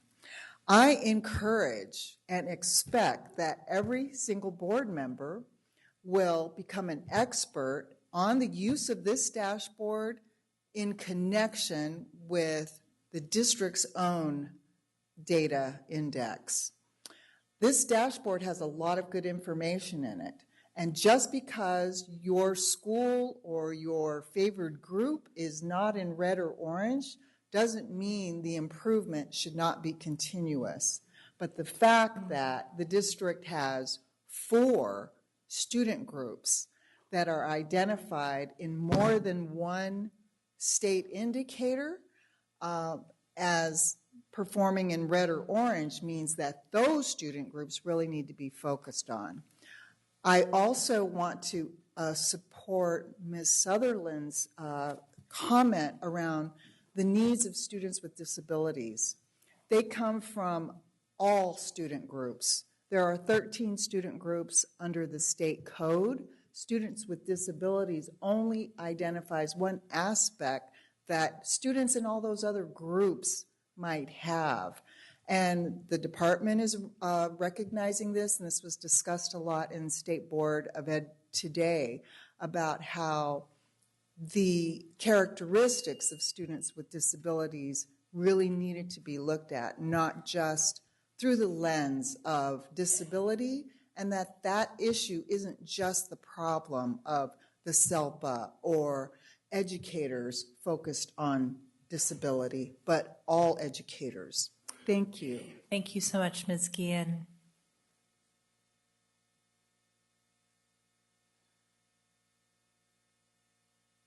Good evening, members of the board, and Jose Aligar. You know, one of the things, I agree with everybody. I agree with Angie and with Ms. Guillen. You know, I commend that the fact that, you know, we were 263 part of that dashboard, and I think data is what will get us here. One of the things is we also need parents. I think it's very important to involve parents in the school site councils. You know, it was so sad that I had, you know, over the years, I meet a variety of different parents, and we all have like different passions. Sometimes we might come a little strong and have that passion, and people perceive us as being rude or mean. I know over the years, I have been one of those parents that says Grace always comes up here and talks about the budget. But guess what? Over the years, I've determined that obviously we have unfunded liabilities, and I'm so glad they're being looked at. Well, in that process, I have met multiple friends and other mothers over the years that we share that same passion. And we all have different degrees and expertise, you know, that we come when we come to school and bring our kids, and we give up our careers so we could be part of society and help the less fortunate. It was very sad to me that today, you know, a parent came up to me and she said that she was part of the McClatchy group. Okay. And I thought, you know, I know she's very passionate and it might come out wrong, but she's an expert at what she does with her numbers. And what she wanted to do was help. But I think it didn't come across that way. So I'm asking you, as a board, please work together. When you see these parents that are very passionate, you know they have background in these data statistics. I know further documentation or further procedures, further things need to be happen for the dashboard, because obviously it's always a changing. And at the same time, when data is driven, you see a change in kids.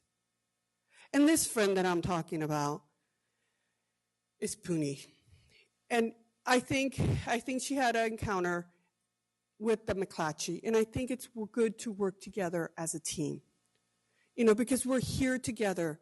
Please reach out to her. And like I said, get the parents that have this passion. Like, remember, I had the passion in taxation. I had the passion in working with numbers. I had the passion in a variety of different areas. And over the years, it's worked. So please get those parents to work with you. Thank you so much, Ms. Trujillo. Do we have any additional public comments? No further comments. Okay, and I just wanted to, before we take board member comments, share that we have heard over the last several board meetings from community members, parents, and others who have come out to our board meetings that they often run very late and make it difficult for people to participate at the level that they would like. So I'm going to be more stringent than we have been in the past in keeping to the time limitations. And, you know, I'm also also hoping to figure out some practices so that we as board members are asking concise and cogent questions to allow maximum public participation and be mindful of the fact that many of you have to get home and get to work the next morning. So with that, I'm going to take a question from Board Member Hanson. Wonderful. Thank you very much, and thanks for looking at the time. As someone who's waking up at 5:30 tomorrow morning to catch a flight, I do appreciate having a little bit of concise stuff. One, I want to say I appreciate the transparency of this. I think for us to be able to address the problems that are very clearly highlighted in this report, it's something that we have to have, and we have to be mindful of that and just put it on the table for the community to see and to help us be accountable and help us, keep staff and all of us, accountable together. I think it's really important.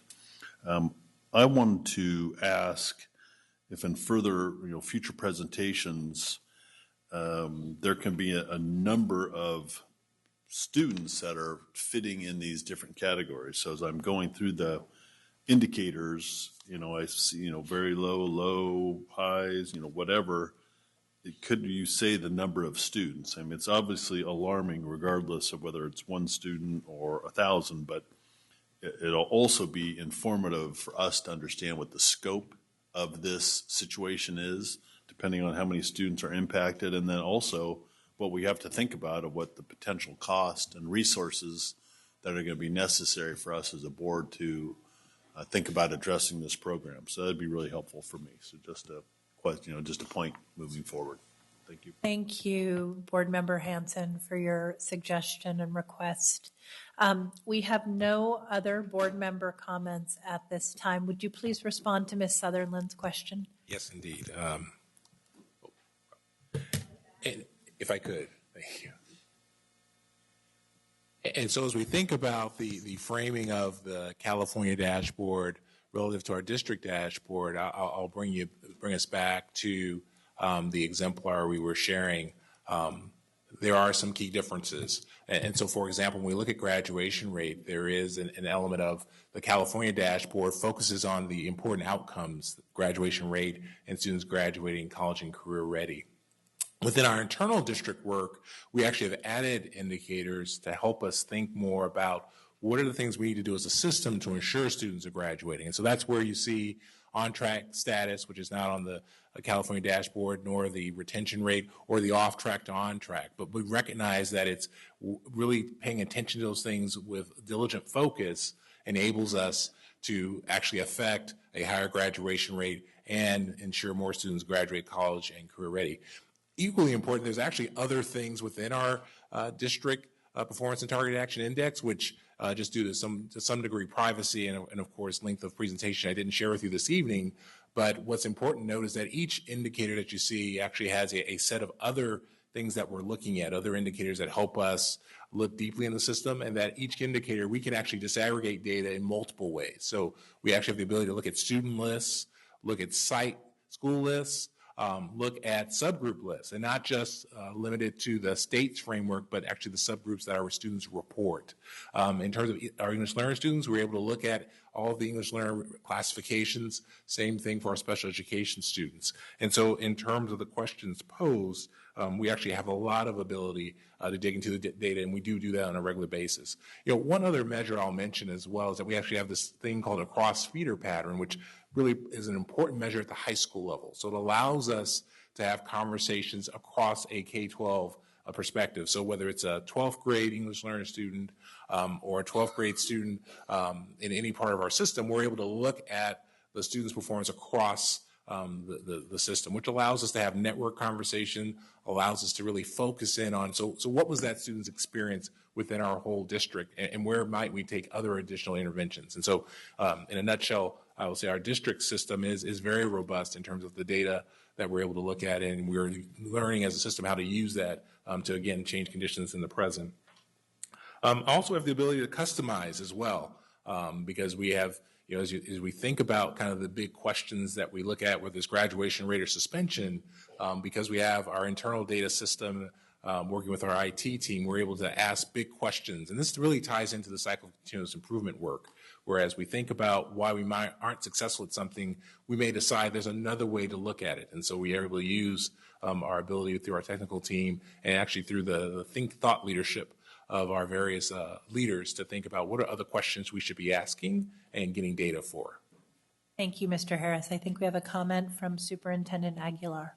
Thank you, President Ryan. Just very briefly, thank you, Ms. Sutherland, for the question. Another way of thinking of this is when you look at our comprehensive framework and you look at, for example, the percentage of students that stay on track and our ability to retain them, we're doing that because we know that if students fall off track and fail courses, while we can continue to offer credit recovery programs to our students, really it's just a vicious cycle.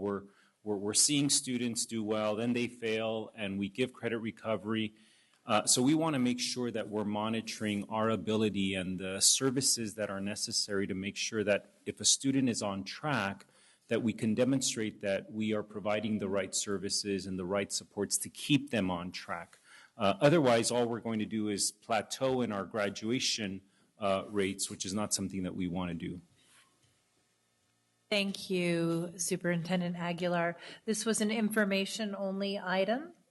With that, we'll conclude the presentation. Moving on to item 9.2, considering Resolution 2976 and 2977, the initial charter petition for Success Skills, NorCal Trade and Tech. We have a 10-minute presentation that includes both remarks from Jack Kramer and Mike Brunell. If we can please set the timer. Thank you.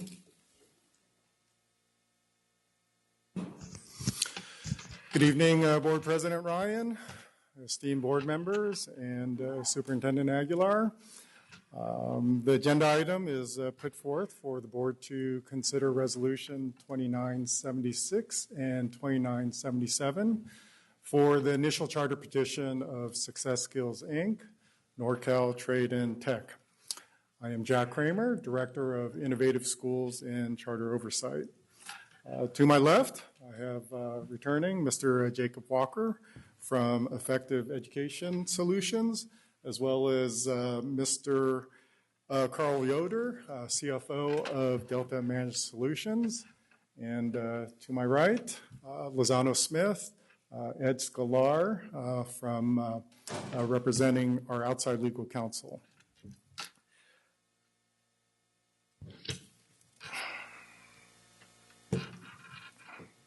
The contents of tonight's presentation, it's going to focus on NorCal Trade and Tech's response, brought forth primarily from the December 7th, 2017 executive summary and the board meeting itself.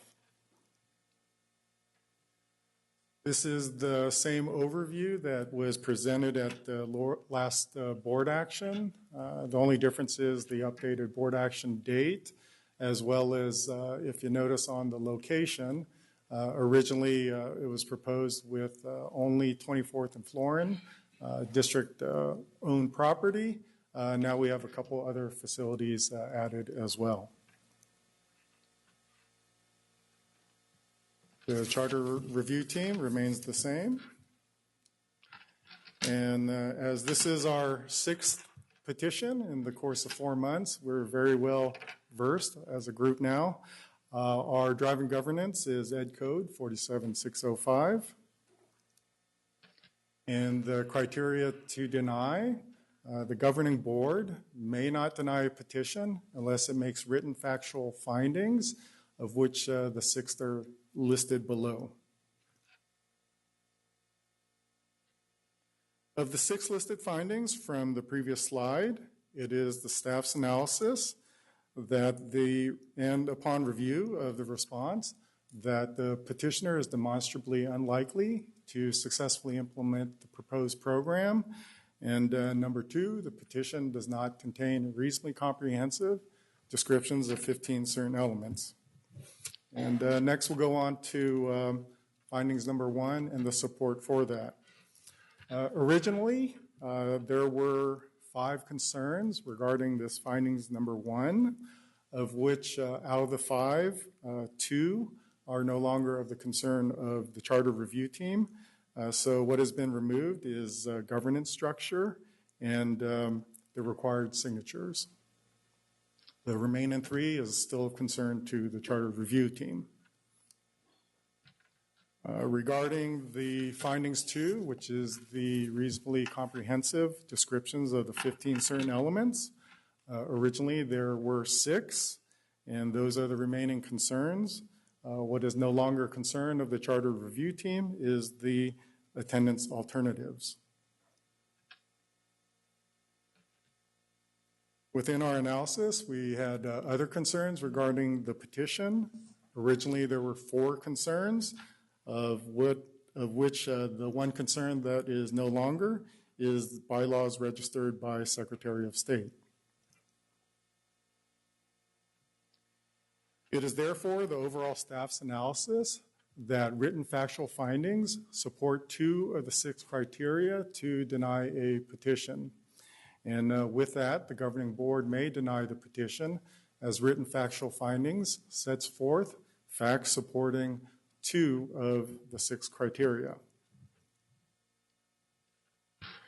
Our next steps, the governing board shall either approve Resolution 2976 to approve the initial charter petition, or approve Resolution 2977 and adopt the final written findings of fact as its own to deny the initial charter petition for NorCal Trade and Tech.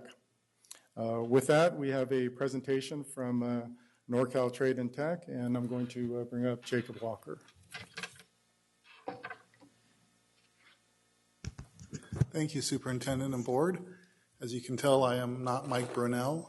He could not be here this evening because he is sick, so I was asked to be able to speak to everybody this evening. We're going to keep this short. We've been back and forth with the charter review team and talking with everybody. And the main thing I just want to focus on is 2 things, and they're tied together. The importance of serving adults in this community. If you look at census data, that there are portions of Sac City Unified School District census tracts where over 50% of the adults, 25 years in age and older, do not have a high school diploma. Most places have around 25%. That's a huge number of adults. These are your parents. These are the students that we can serve to be able to help them get a high school diploma. That makes a huge difference for their children. And that's your other students. I think it's great you are investing time and energy into improving the graduation rate. But everybody who's out of there already needs support. This is also important because one thing that's you probably want to know is, are we going to be financially viable? Is the school going to be financially viable? Well, that all depends upon attendance. That's how schools of any sort, a charter school, gets paid. And there is more than enough students to be served by NorCal Trade and Tech, as well as the other educational services that might be in Sac City Unified. I am here to answer specific questions. We also have Carl Yoder to be able to answer any questions that you may have. But I think we've probably been back and forth quite a bit on these things. Thank you. Before we take comments from the dais, are there any public comments? There's one public comment from Ian Arnold.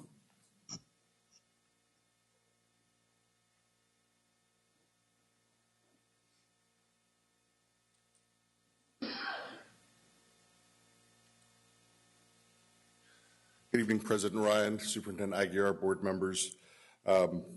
So I was here last time when this issue came up, and I think I sort of covered some of the same concerns that staff raised.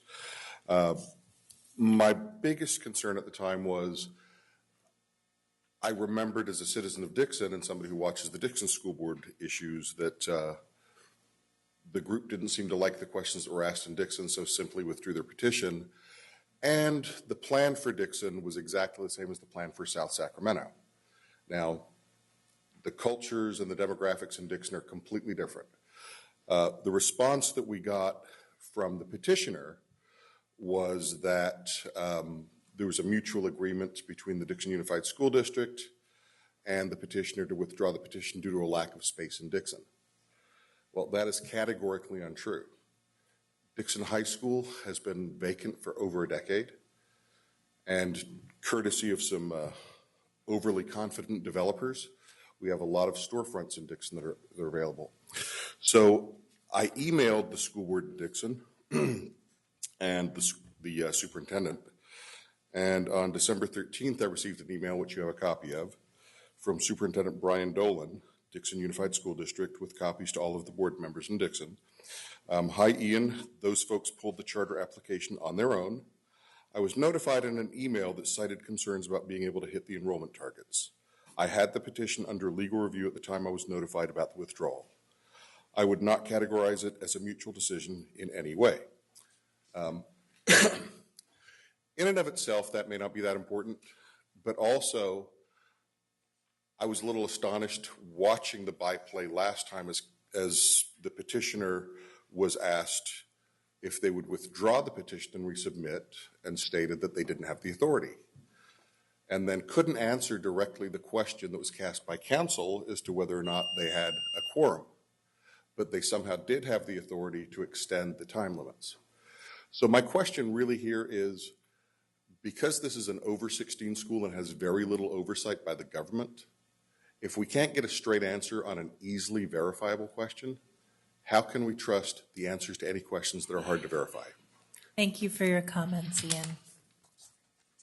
At this time, we'll take comments from board members. We did have one more public comment, I apologize, from Grace Trujillo.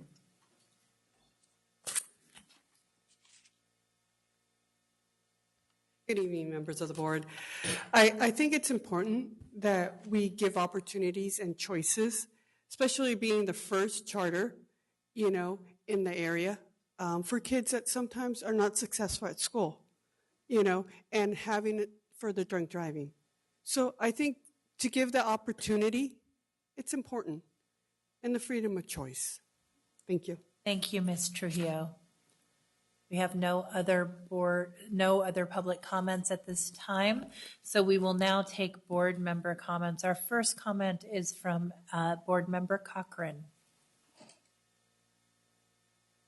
Thank you, and I'd like to thank Ian Arnold for the work and information that he brought to the board. I can't agree with you more. If you can't get a straight answer, you've got red flags all over the place. We have a new superintendent. I plan to continue to support every effort that he has, and it will set forward. Adult education has not even been touched by him yet. This is a organization that has so many questionable elements. I urge all my fellow board members to vote no on this petition. Now I'm going to take a comment from board member Mai Vang. I just had a few questions, and I wanted just clarity from our staff and also the proposal. On page 5, the proposal claims that there wasn't any Field Act requirements for adult serving schools, and I wanted to know in the analysis, the staff explained how the district could be liable if there were any high school age students on site, and I believe the school plans to recruit students that are 18 and over. Jack, could you clarify a little bit more about just the Field Act? I know that the proposal, they had claimed that they wouldn't be violating the Field Act because they wouldn't have any high school age students on site. And if the proposal can also, if NNT can also come up and address that concerns as well, that was raised by staff. So there are some issues regarding the Field Act, and it's really a matter of are we looking at it from the charter perspective, or are we looking at it from a district perspective? And I'm going to let Mr. Scalar add some more clarity to the Field Act as it pertains to us.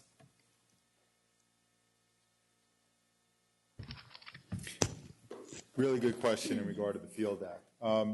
So charter schools are exempt from the Field Act.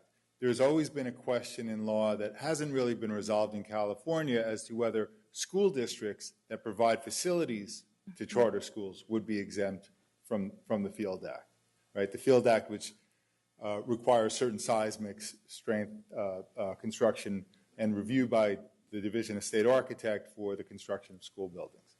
And so that is one of the legal concerns that are put out there if the district is providing a non-Field Act compliant facility to a charter school. Okay. The other issue is that school buildings that are exclusively used for adult education don't have to be Field Act compliant. However, as you pointed out, there are going to be high school age students that are planned to be at this facility.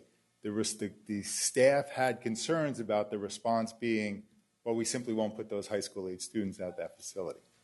That there was a question about the sufficiency or the substance of that response. Okay, thank you. Could you guys respond to that? I think for me, on my end, it's the liability piece for us as a board, ensuring that, that site, doesn't violate the Field Act. Sure. So the basic response there actually is very well stated, is that it has been an adult ed facility in the past. The school plans to focus on adults solely, doesn't expect to have maybe even any high school age kids that would want to enroll in the school. But if they did, and it was not appropriate for them to be there legally, there are other facilities that they would be able to be at. I guess my question is also, how do we have that insurance as a board, as a district? I think that's under the charter itself on site, right? You guys make that discretion. If someone is 18, then you just make sure that they're not on site. It could be a board policy of the charter board and, be able to be enacted and given reports to the district on it, of what ages different students are at different sites. Okay. So I think what's important to note is that their programs involve WIOA, and for WIOA, the age limit is of high school age, so that very well could be students 14 years old. So it does pertain. But I want to be clear in terms of their petition itself. The use of 24th and Florin, the district property, they can be mutually exclusive. So we can move forward without that particular decision. Thank you. Board Member Pritchett. Thank you, President Ryan. I think that I've made it very clear at the last meeting that I am a proponent of adult ed, and I don't think that we are offering enough for the adults in our community. I do have just two quick questions. Number one is the area of 24th and Florin, and this is really for Miss Allen. At our last meeting, she had stated that she was going to bring that she needed to have some data regarding this, and I wanted to know if you have that data. So we have sent our team out there to review the facility in terms of just getting it kind of up and running, where somebody would be able to go in, turn the heat on, turn the lights on, lock the doors, look at the windows, et cetera. And it's about $36,000 to $40,000. One of the HVAC units does need to be replaced. I don't have any data at this point on any potential renovation costs. I don't have anything to look at in which to judge that. Okay, that helps. So I think I also made it clear that, being the chair of the facilities committee, I'm always asking of what the cost is going to be to the district, right? So I guess my question to you is that for the 24th and Florin site, if indeed this was passed and then you guys took over that site, would it be possible for you to take it as is and do the work yourselves to get it up and running? So as I understand it from the board of Success Skills for NorCal Trade and Tech, they are very willing to be able to take on any amount as long as it's with reason. And if it wasn't, then we'd say, well, 24th and Florin is not an appropriate site for us. Okay, and that could potentially drawn out into the contract, correct? Absolutely. And again, as Jack said, that's separate from the vote tonight. I do want to be very clear about this, is that what really is reasonable. I think it's important for the board to have exactitude in what is expected out of the district from a fiscal perspective. Not to belabor the point that we can make this mutually exclusive, but I would urge the board that if the vote is to approve, to set aside the facility, so that could be negotiated separately. But I think it does behoove us to know what exactly is expected of the district versus we'll take care of reasonable costs.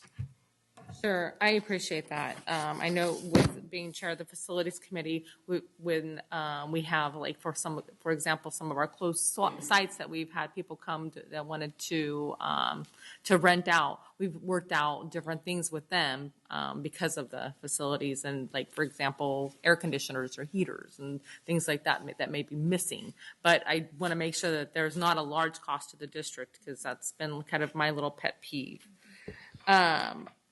Jack, this question's for you. So stay there.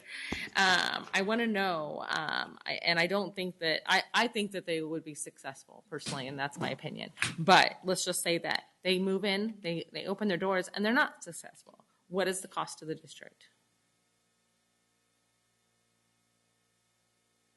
Well, it depends on what the district is committed to contract-wise in terms of the facility itself, what has actually been started. Outside of that, I do not know. I mentioned before that statute is clear that if the charter department is providing appropriate oversight, that we are not liable. But if it's a 3-month time span and they don't have the enrollment that they're projecting, who's to deem whether we did an appropriate job or not in 3 months? Sure. And I appreciate your work on this. I really do. I want to tell you that. And I know it's not the typical charter K through 12 that we're reviewing, so it's just slightly different. Thank you. Board Member Minnick.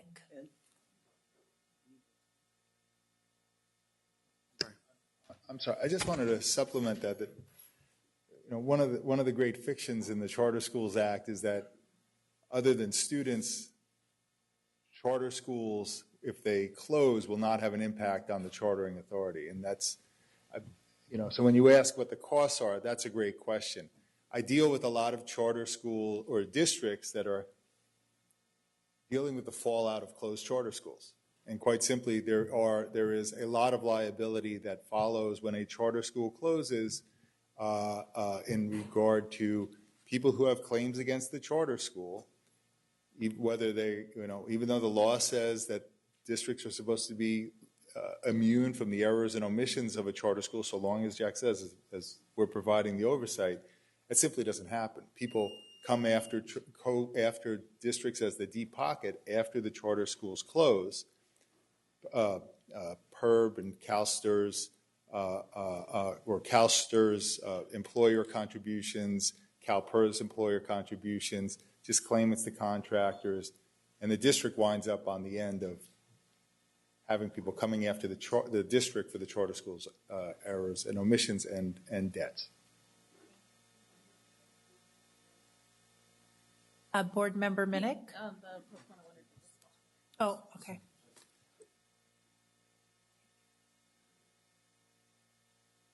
Good evening. Having worked on a lot of charter school petitions, 40 or 50, for charters to get approved, I think what might work well, if the board decides that they're generally okay with the concept of the charter and the educational program, what we typically see is a conditional approval with 2 main documents that then have to get negotiated in detail between staff and the charter. And the MOU, or Memorandum of Understanding, would contain things like the charter has to remain current on STRS and PERS. The charter has to provide copies of vendor payments to provide evidence to the district that it's up to date on its payments. And there can be a list of things that staff can review to see the elements that the charter has to remain compliant with, so that the district is never in the position of holding the bag if the charter closes. The other document's the facilities use agreement. That would contain details about the requirements of the facility, Field Act, whether Field Act and DSA are necessary or not, what the maximum amount of the improvements would be, and that would be a legal agreement between the charter and the district they would have to be approved by both sides before the charter could begin operation. And we typically see both those documents being pretty standard because a lot of districts see the same situation that your board is facing right now. So I just offer that as an option.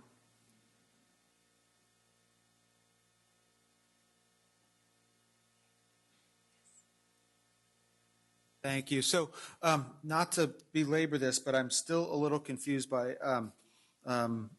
from Member Vang's question regarding page 5 and the high school age student in the Field Act. I understand the Field Act. I guess my question is how we are defining a high school age student, and because my fear, at least I have several questions, but like my fear with that is that, you know, we're looking at a program that is essentially entirely an adult ed program, but you said in the office's summary this concern about if there's the presence of a high school student and how that affects a Field Act. So can you explain to me how we define a high school age student and what that means in terms of ways that our petitioners could prevent there being, you know, a situation like this where an accidental, incorrectly assigned student. In statute, it's very clear about K through 12 students as a charter. Now, we have two and only two exceptions to that. On one hand is students over the age of 19, in which they are continuously enrolled in pursuit of a high school diploma. All students under that program have to be doing that. And that is one of the programs that is being put forth. The other is a federal jobs program, of which there's a host of choices. The one that they have selected as part of their program is WIOA. And in order to be WIOA status, it has to be an exclusive partnership. Everything you do has to be WIOA. And if you are WIOA, you are serving students as young as 14 years old. And that's how those students can wind up at that particular site. So then do our petitioners, should they have this facility or this program started, have the ability to limit the ages of participants? It sounds like what I'm saying is they do not if they are in a WIOA partnership. Right. There's no, we're only going to take students 18 and over under our WIOA program. You're taking any student that applies to NorCal Trade at that charter school, they're eligible. So, because I'm imagining a scenario where in order to absolutely guarantee that we don't have to be Field Act compliant in that facility, that they would need to limit their attendance to 19-year-olds and up, correct? Yeah, so they're correct in saying that that facility has had an adult education before, but that's because everyone was over 18 and over. That is not their case. Because of WIOA, there will be students younger. And then I guess to that point then, my question then for you is that a point that can be addressed or changed, or is the WIOA piece absolute? Okay, I do want to clarify one thing here that I think is important. The school needs to accept any student. Now, we do not believe that there will be very many students who are minors who will want to be here because it is an adult-focused school. But there are different facilities. We've laid out 3 in the petition. We are not required to have kids being at any specific facility. So if we can have a board policy of the charter board that says that there will be no kids at 24th and Florin, and again, 24th and Florin can be negotiated outside of tonight's vote. I mean, if it's even decided by the board, that's not a facility for us. We have other plans to be able to make sure that we can serve our students. It's our preferential site, but there are solutions to these issues. But then those students would not be able to participate in the same programming that the other students, right? If they're at the at the community center site that you mentioned in the petition, they wouldn't have access to the same programs that they would at the 14th and Florence site, correct? I think that's an important question. I am sure that there would be a way that would be found to be able to serve them in the same programs because they could not be discriminated by program. So, for instance, the pad is at a different site for the truck driving, and if they couldn't, they're too young to be in truck driving. Wouldn't be having 14-year-old truck drivers. drivers. Yeah, they wouldn't be in truck driving anyway. So, and there'll be high school programs at other sites. So, I don't foresee that there would be that issue because there would be equivalent programs other places or could be brought to them. So that would be solved in a way that they could be able to participate in programs. Okay, and then a couple other quick questions.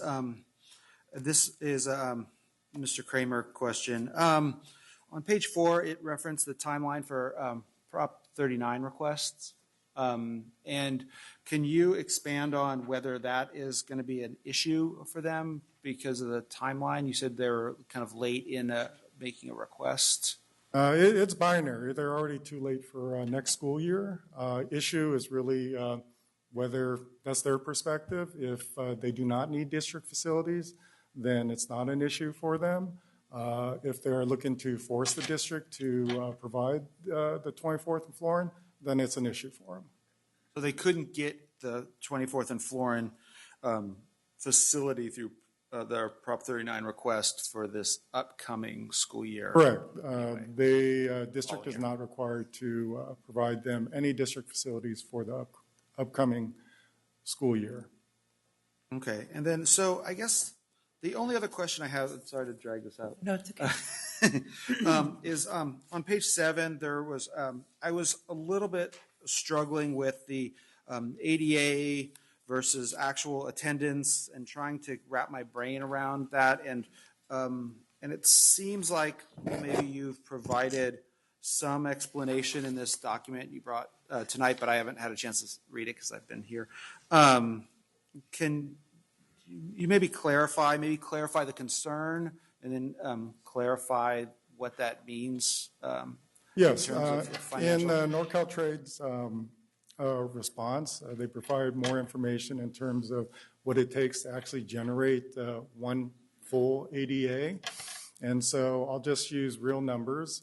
For year 1, they will need to enroll 450 students in order to reach their ADA projection of 180. That's year 1. So one way or another, over the course of a school year, 450 students have to enroll by their calculations. This is because of their 40% expectation. Yes, and so we're not having any issues with the fact that, yes, it's adult school, so you're not going to have the same type of attendance. We're fine with that, but there are problems with their calculations. Now, if you look at year 5, what that comes out to is 2,500 students are going to need to enroll in year 5 in order to meet their ADA of 900. So that is problematic in many manners. The other thing about their calculation is that is an approximately 2.6, 2.7 to 1 ratio to get that one ADA. I know from conversations with Highlands Charter, which in effect is the same program for Twin Rivers, they are closer to a 6 to 1. Our own district, we are closer to 6.5 to 1. And they are using a 2.7 to 1. And so that, to me, is very problematic. Thank you. Do you have any other questions, Board Member Minnick? Yeah, I just wanted to make one last comment. It's not really a question. I did see, and I've received a lot of support letters and emails. Obviously, there's a lot of concerns. There's a lot of, I think by colleague member Cochran said there's some, red flags. And I have some pretty legitimate concerns, and some of them have been addressed. Some of them I'm a little uneasy with. I will say, though, there's a level of support from community organizations and people that I have very high respect for that makes me believe not so much in the proposal or in the petition itself, but in the concept.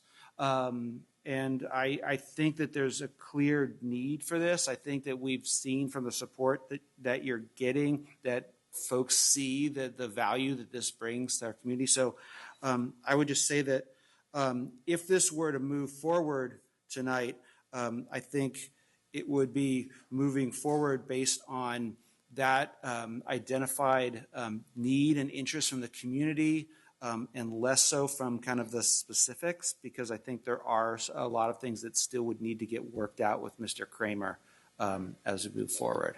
Thank you, Board Member Minnick. I'm going to make a couple comments and then take a final comment from Board Member Wu. I appreciate the concerns and also the benefits that my other board members have outlined in considering this charter petition. I will tell you, I very much, as so many individuals, am excited by the vision and the niche that you seek to fill. I think when I talk with community members, with our political leaders who've supported the charter, it has largely been on the reputation of Mike and Ward, and the sense that they have an intimate knowledge of the district and a track record of serving students. However, I will say that this petition is flawed, and we have talked about the flaws of the petition at length.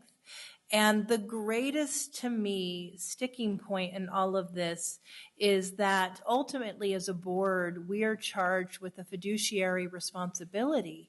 And the biggest, for me, gaping hole in this application is around how we make the finances work. We can have all of the good intentions in the world for delivering service, but if we don't have a well-formed, defensible financial model, then in essence, I think we're doing you a disservice in terms of giving you the foundation necessary for success. When I look at some of the staff analysis and do a comparison side by side to the NorCal Tech response on the financial outlook, you know, what we're seeing is that there are a lot of assumptions here, which once again make me very uncomfortable. An assumption that there is a 5-year, $250,000 state revolving fund loan.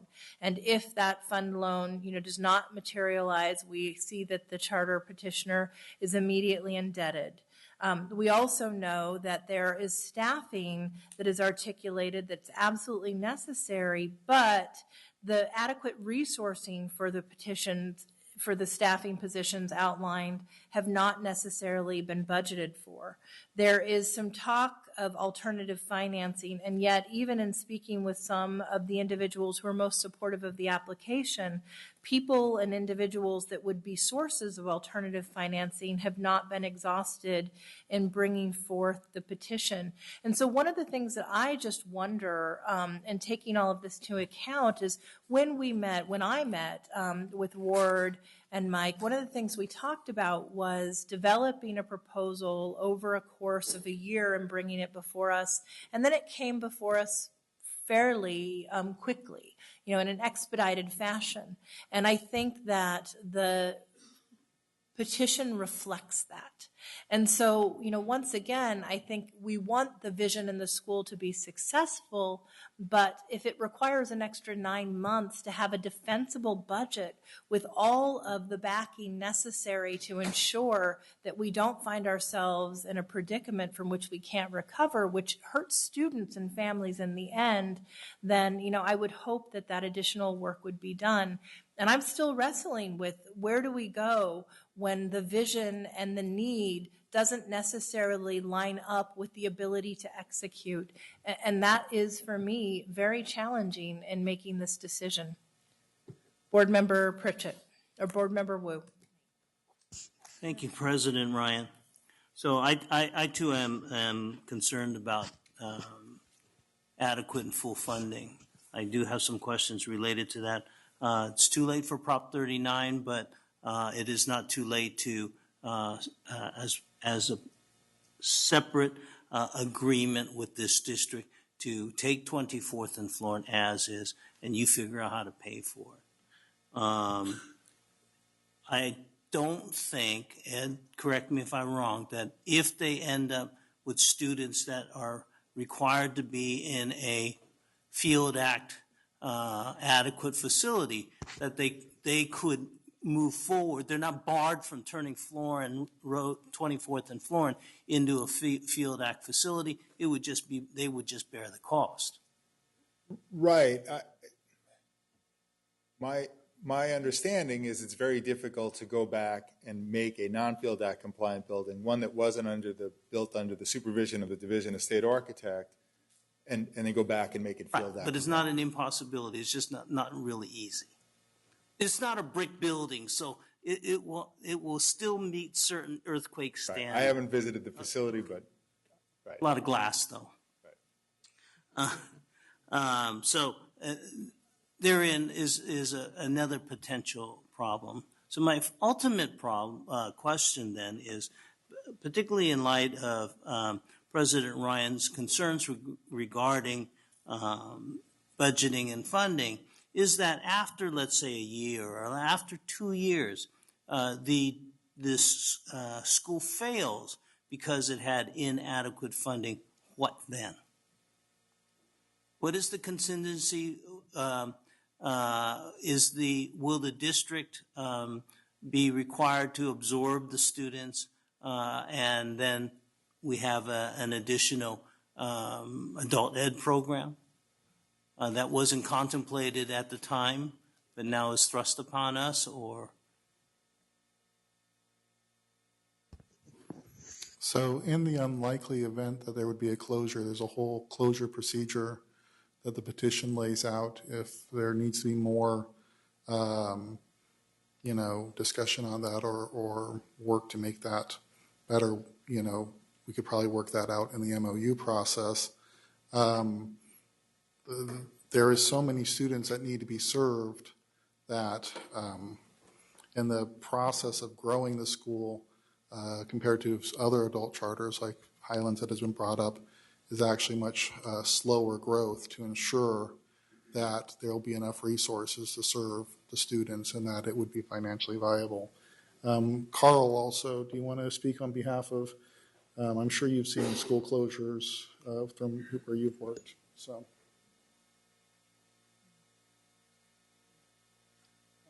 You bring up a good point, and I do think the dissolution procedures in the charter petition will be the key driver of how that process is orchestrated.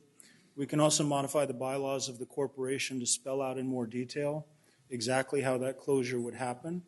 But the goal of the charter school is to ensure that there isn't a point along the way where a closure would leave the district liable. And I do feel there's protections that can be put into those operating documents to prevent that. Well, particularly in the recession, one of the problems with dissolution procedures is they weren't necessarily followed carefully.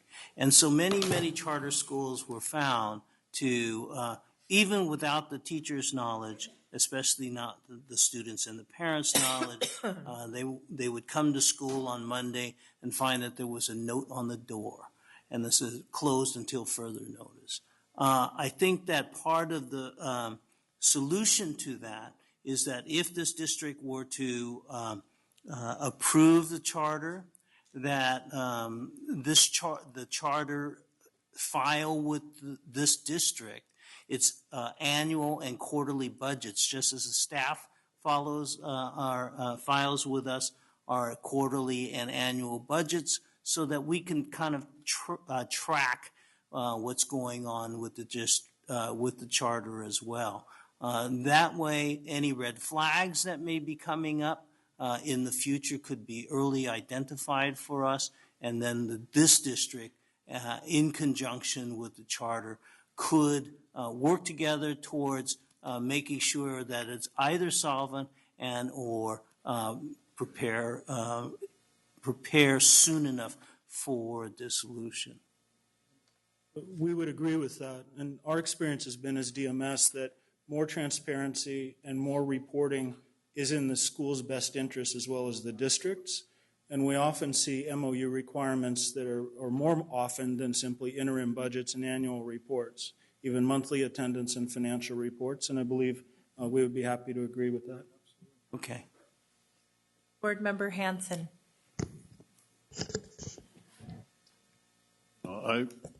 I was struck early on by the folks that have worked with the charter petitioners, and the fact that the mayor supported this, La Familia, my sister's house with the new letters. I know some of our county supervisors have had experience with them.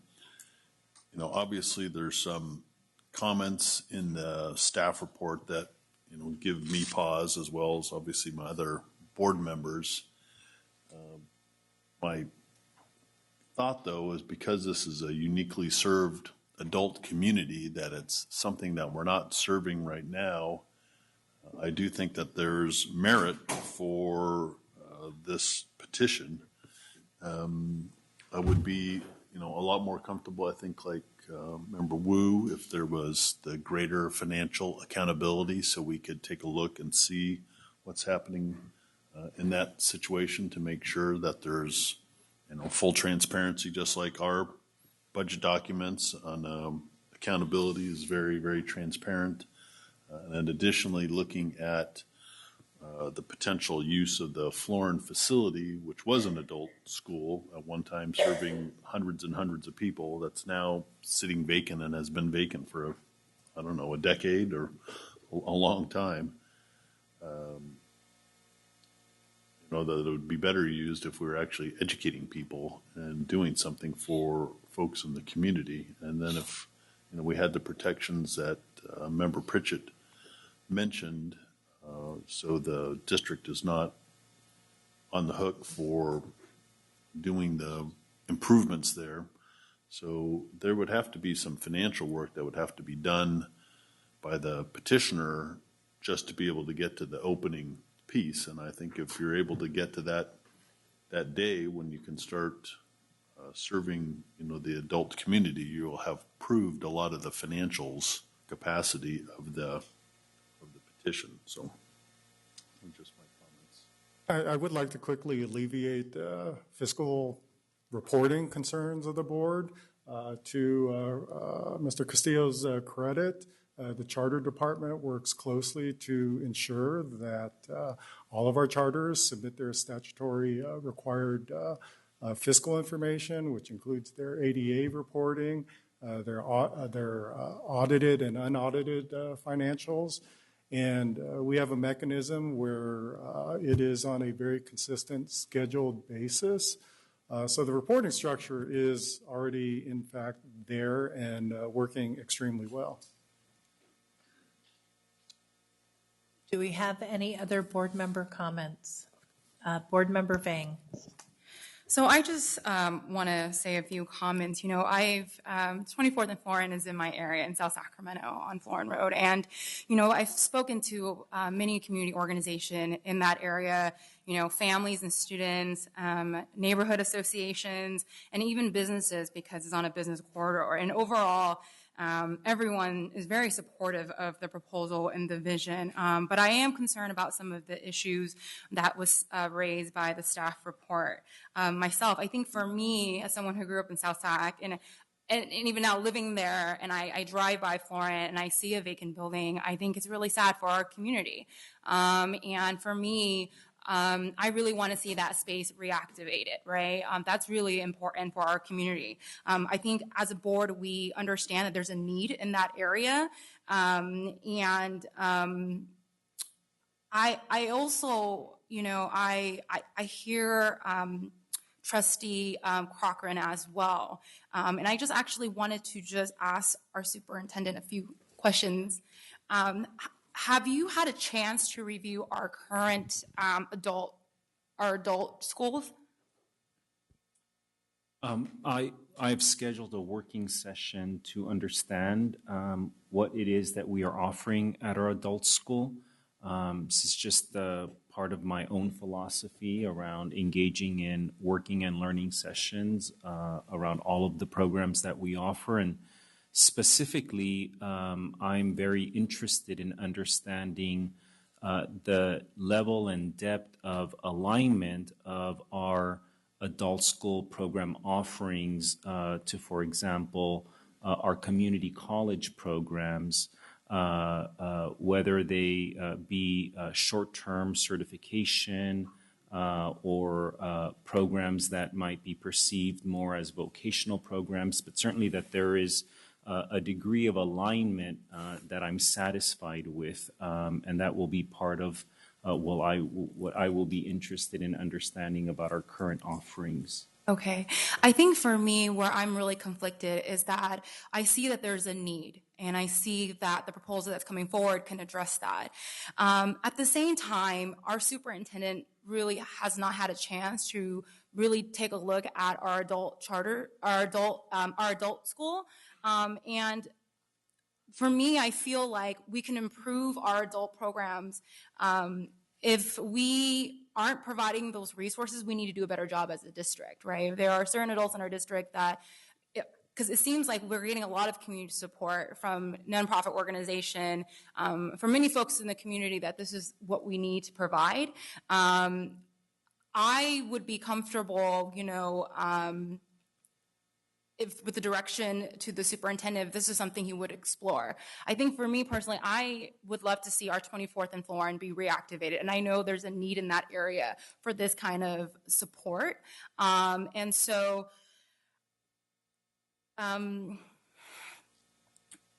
if we as a board take a direction that this is something that the community is asking for, and the district wants to take our adult school in that direction, I would feel comfortable in basically adopting the resolution to deny this petition, given the fact that we give the superintendent direction to explore what we could do as a district, and to add on to our current adult school programming. Is that a motion? With the direction to the superintendent, yeah.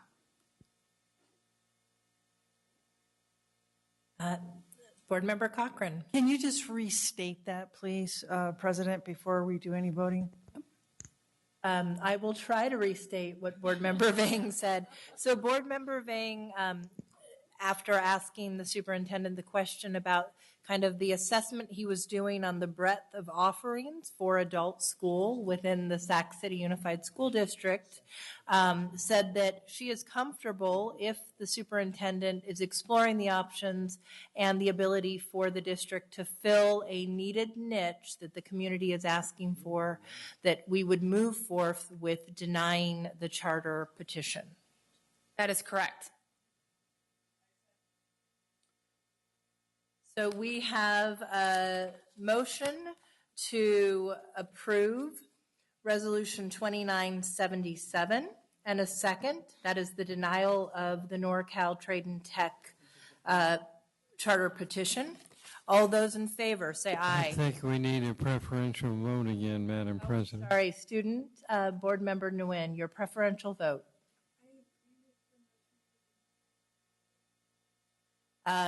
We have a yes in denying the charter resolution to deny the petition. All those in favor, say aye.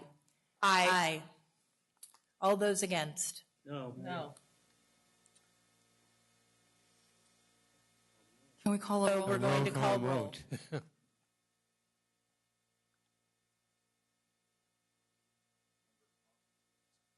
Member Cochran.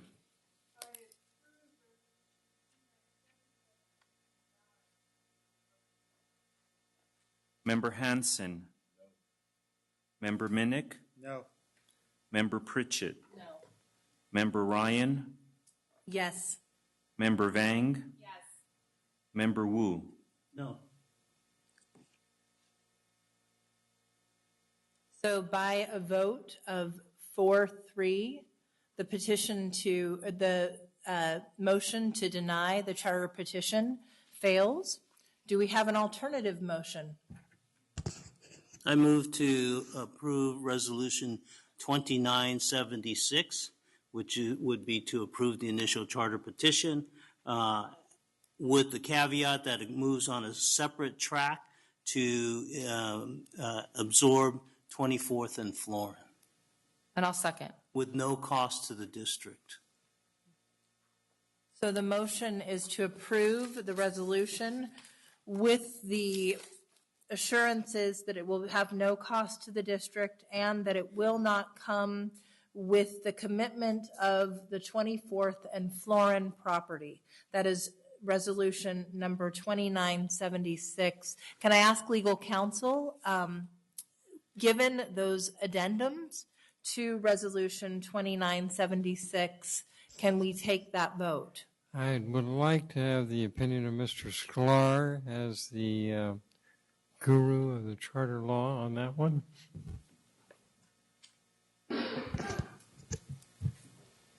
That's a heck of a condition to put on. But yeah, we can the move to adopt that resolution 2976 with the conditions that the district will have no cost for the provision of the facility at 24th and Florin? Okay. You can make such a motion. Yes. And just with the understanding that there will be no cooperation with the what we will do is the plan will be enter into an MOU or a facilities use agreement for that site that will clarify the terms that you just laid out, the conditions you laid out, that will return to this board. District staff will not move forward to sign any documentation or get the superintendent's certification to move forward with a charter school number or any CDS number so that this charter school be funded until we have a signed facilities use agreement stating satisfying those conditions. Okay, thank you.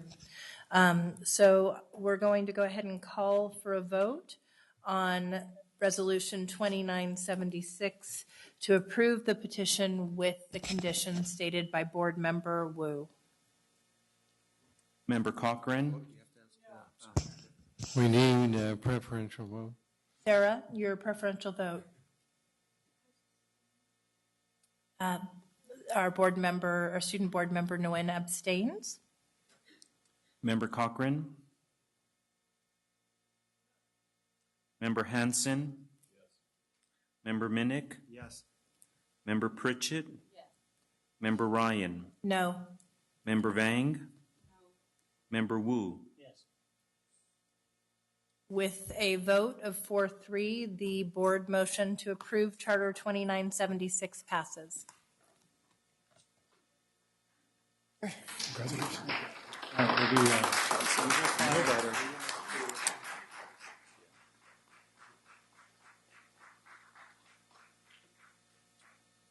Item 10.0, adoption of the consent agenda. Do we have a motion? We have one correction on the consent calendar. The specific item 10.1G to strike expulsion number 10. I think that would be the motion. And therefore, the staff recommendation for expulsion 11 would remain. I move the consent with that correction. Second. Board Member Nguyen, what is your vote on the open session items contained within the consent agenda?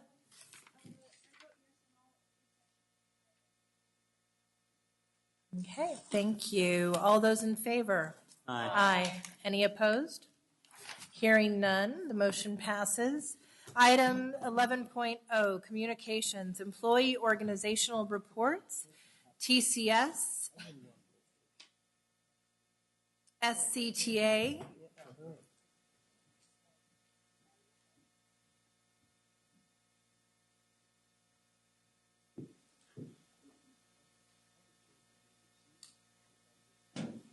Good evening. Happy New Year. I'm David Fisher, President of the Sacramento City Teachers Association. And in December, in wake of our historic collective bargaining agreement with the district, we outlined a 90-day plan to help make Sac City the destination district we all want. Before I go into some of the specifics, I want to call your attention that despite the chaos and just general nastiness that's happening in our national politics, there's great news coming out of the governor's office. Last week, the governor released his proposed budget. And contrary to some of the gloom and doom drumbeat predictions that sometimes come from school services and the business office, our state budget, thankfully, continues to flourish. The governor is proposing a fully funded LCFF 2 full years ahead of schedule. For Sac City, that means at least another approximately $20 million in revenue each year, resources that will continue to grow as Sac City's ADA increases. Turning back to our rollout plan, we're very encouraged by the work we have begun in our professional learning committee. Our goal is to jointly create a comprehensive, responsive, and teacher-driven professional learning environment that meets the immediate needs of students and the aspirational goals of all Sac City educators. Secondly, we are extremely proud that later next month, educators will be selecting a long overdue ELA, ELD curriculum after a successful piloting this fall and currently happening this winter. This much-needed curriculum is a direct result of the work that originated in our joint Student Progress Monitoring Committee. Finally, for tonight, we wanted to acknowledge the strong foundational work that has been occurring around educator recruitment. Our new salary schedule, coupled with our excellent benefits, will go a long way in surmounting unnecessary impediments to recruiting and retaining highly qualified educators who reflect the diversity of our district. Like the superintendent, we very much appreciate data, and we want to know the turnover rate among educators, why some particular schools have very high or 80% or more of their teaching staff with less than 2 years of experience, why teachers come to our district, and even more importantly, why they leave. Similar to how the district's beginning to monitor each student, we'd like to help in doing that around our staffing. While we remain concerned that even today, Sac City still has more than 60 vacancies among certificated staff, for the first time in a long time, we are encouraged that there is a developing and we hope comprehensive plan to ensure that every Sac City student has a fully credentialed teacher who reflects the diversity of our district. Thank you. Thank you. SEIU.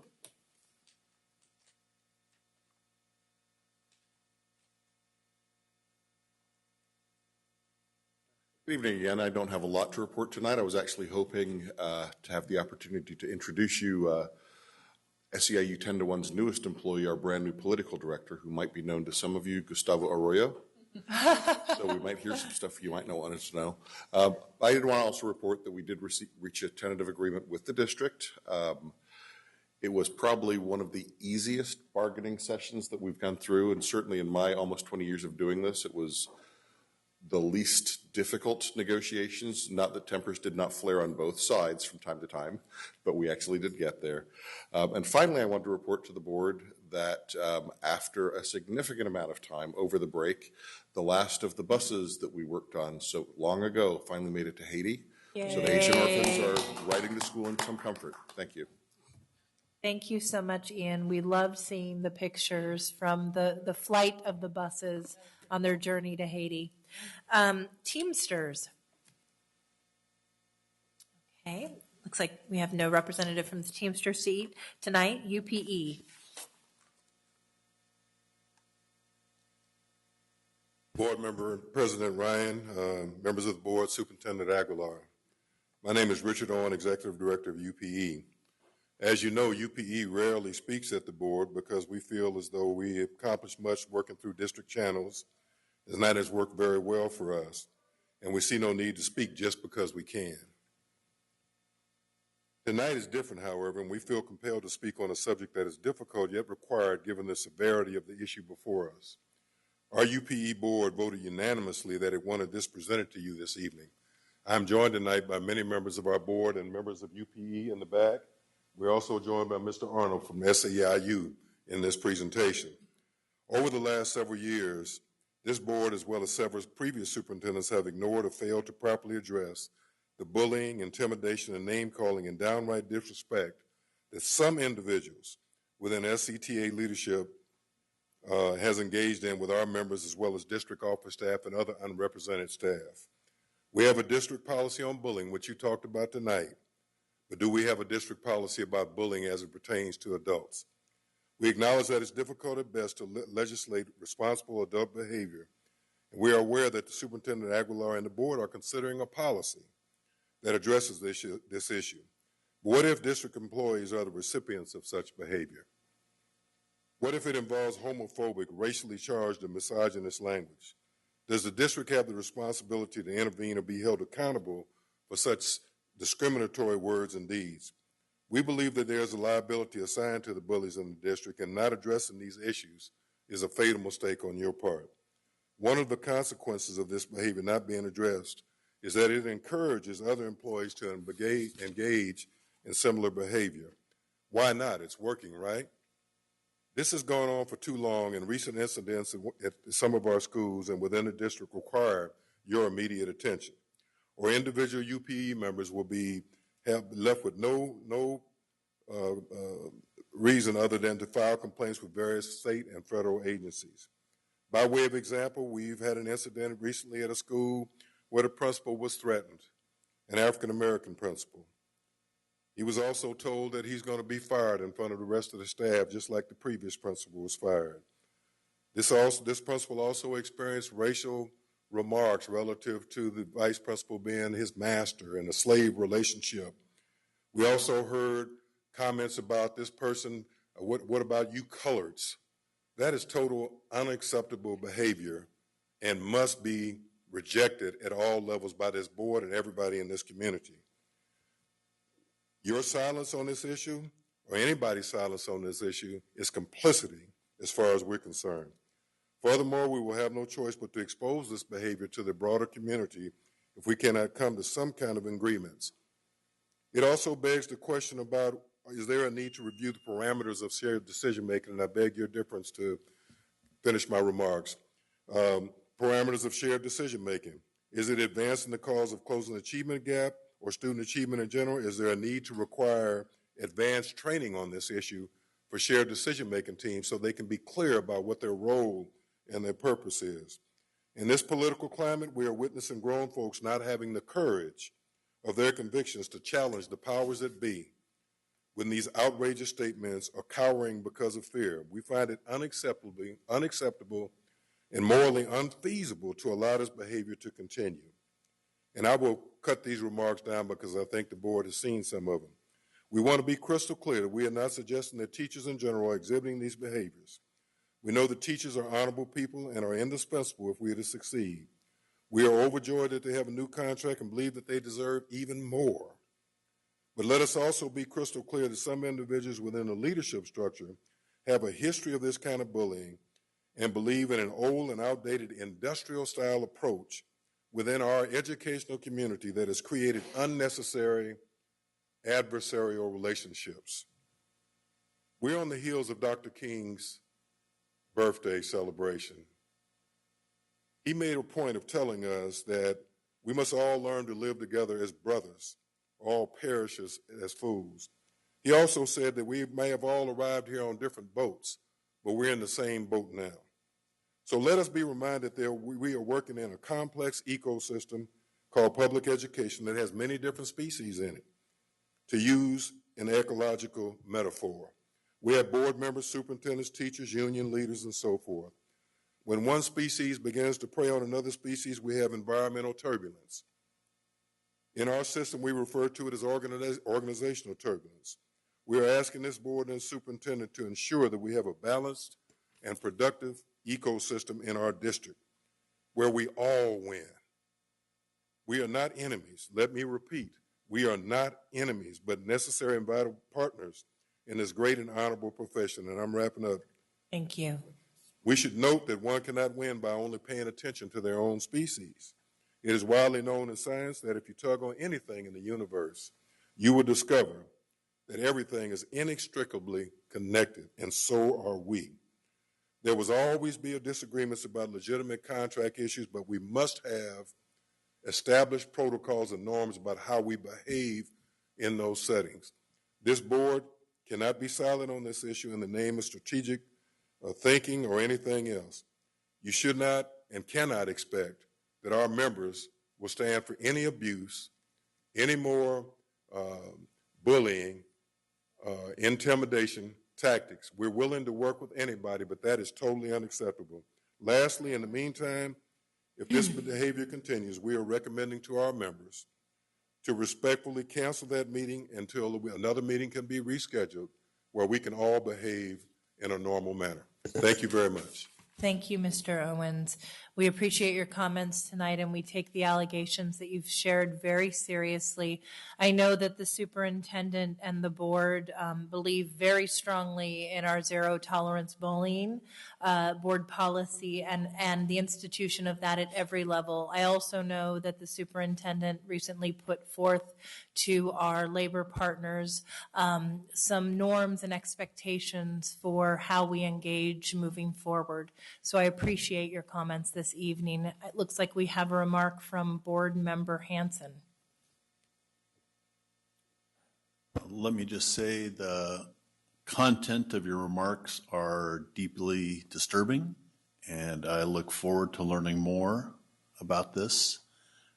And I want to assure you and our UPE and SEIU brothers and sisters and our teachers who may be listening who are also disturbed about this comment that I am committed to learning more about this issue and then making sure that it is addressed.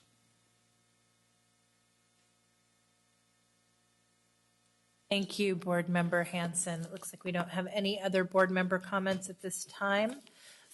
Moving on, our next report is from the item 11.2, the District Parent Advisory Committees. First, the Community Advisory Committee. If I can please remind our commenters, we have 3 minutes each. Good evening, Superintendent Aguilar, President Ryan, and board members. The Community Advisory Committee wanted to just recap our special topic for mental health awareness.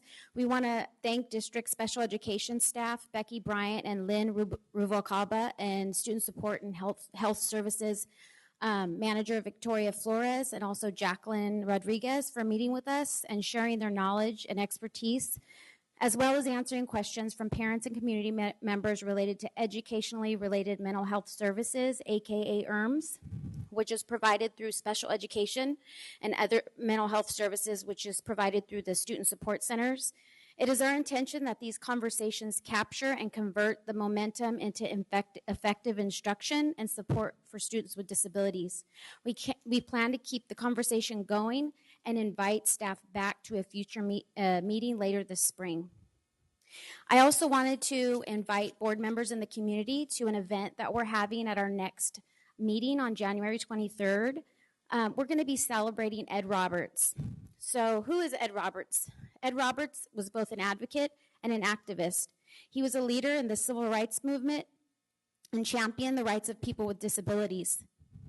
He was the founder of the first Center for Independent Living and the World Institute on Disability. Ed advocated for his right to attend a university and was an activist in the 504 sit-in held in San Francisco. He was known for a lot of things and by a lot of people, but most importantly, he believed in empowering others to be advocates and activists. He and other disability rights leaders coined the term "nothing about us without us." So again, we want to invite you to our general meeting, January 23rd. We're going to be partnering with the California Foundation for Independent Living Centers, Youth Organizing Disabled and Proud, and they're going to be putting on a presentation in collaboration with Melanie Bean, our Sac City Unified ELA/ELD training specialist, who has a commitment to the Fair Education Act, and she's going to be sharing her work. We'll distribute flyers in a second. Thank you so much, Ms. Garcia. And then the next update is about special education student inclusion. And last month, we all learned that the Appendix D was taken out of the teacher's contract. And at that time, we were able to view the tentative agreement. So we've done that, our executive committee, and we're eager to know how voluntary co-teaching is going to work, given that it must be voluntary. We know that the expansion of inclusive practices has been on hold. And what that is a co-teaching model between special education and general education teachers.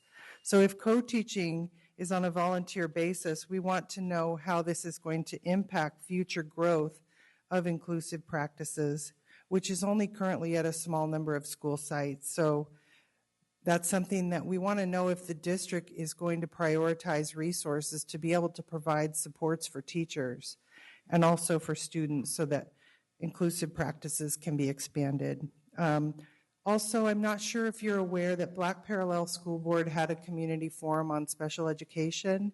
They shared some recommendations, and our executive committee sees an alignment with what they're recommending, particularly in the areas of providing parent resource for IEPs and writing IEPs in a language that parents can understand without all the jargon and the confusing assessment reports. And also an oversight committee for special education. So we'd like to partner with Black Parallel School Board. Lastly, we are seeking new members and leaders for the CAC. Many of our terms are ending, and we're seeking nominations in April, and we'll have an election in May. So please spread the word in your communities and get people to come and volunteer for these positions. Thank you so much, Ms. Sutherland. The District English Learner Advisory Committee. We have no one here from that. The Local Control Accountability Plan Parent Advisory Committee.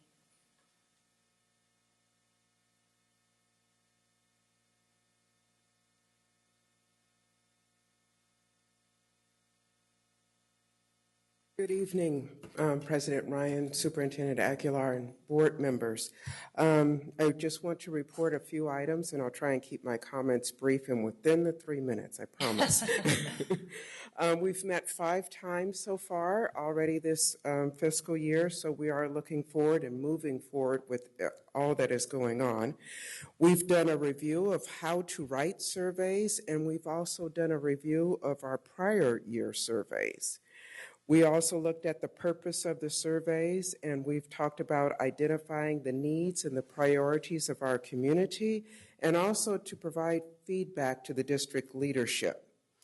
And we have now started work on some of those survey questions because our concern is really to try to eliminate any bias in the questions themselves and really get what people intend and what they mean. We've also done a review earlier in the evening during the presentation on the LCAP. They talked about giving instruction on how to look at the LCAP dashboard, and we've already done that in our group. So we are a little bit ahead of schedule on that.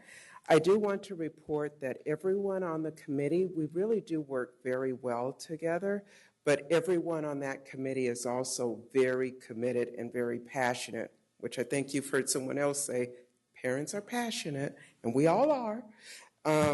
But even having said that, with everybody being so passionate, we're all committed. And no one on that committee is looking to do a rubber stamp of the LCAP. So I want to commend you, the board, because you guys have chosen very well to appoint those people onto the committee. So thank you very much. Oh, and one last item. I got a minute. I know that last time Mr. Frank DeYoung talked about having staggered terms. Is there any way that one of the members of the board could maybe agendize for a future board meeting to amend the resolution so that we have staggered terms on the LCAP advisory so that all of us don't go off at one time and then a brand new group come on? I think that's something that we're certainly interested in considering. We've been fortunate enough to have some carryovers so that we can create consistency and mentoring from one cohort to the next. So yes, absolutely. Thank you. Thank you. It looks like I have a comment from Board Member Minnick. Before you sit down, I want to pat myself on the back for an amazing appointment to the LCAP committee. I want to welcome Cecile Nunley to the LCAP committee. She is my appointee. She's an active member of this community. She is a recently retired chief business officer at Vallejo City Unified School District, so she knows her stuff. She has over 24 years of experience in school business, and she is a dedicated advocate to kids in this community. So I want to welcome you and thank you for staying late to present to us tonight. Yes, we've been trying to move it along. At least it's Sorry. not a 2 a.m. meeting. Yes. But thank you, and I'm so proud to have had the opportunity to appoint her to the committee. So right. Thank you, Cecile. Thank you. Cecile, thank you for your service. All right. We're now going to move on to the superintendent's report. Thank you, President Ryan, and I'll be brief. Good evening to our board members, and particularly to members of the audience and those watching this over TV. First, happy 2018, and welcome to our first board meeting of the new year. First, I want to thank all of the members of the community, including our students, our staff, principals, parents. I saw board members as well who participated in the Martin Luther King Junior March on Monday. I also want to remind, Mr. Fisher mentioned this, that we are seeking your input on our new English language arts and English language development curriculum. In fact, you can visit the CERNA Center and see a sample of those materials that are available through February 2nd.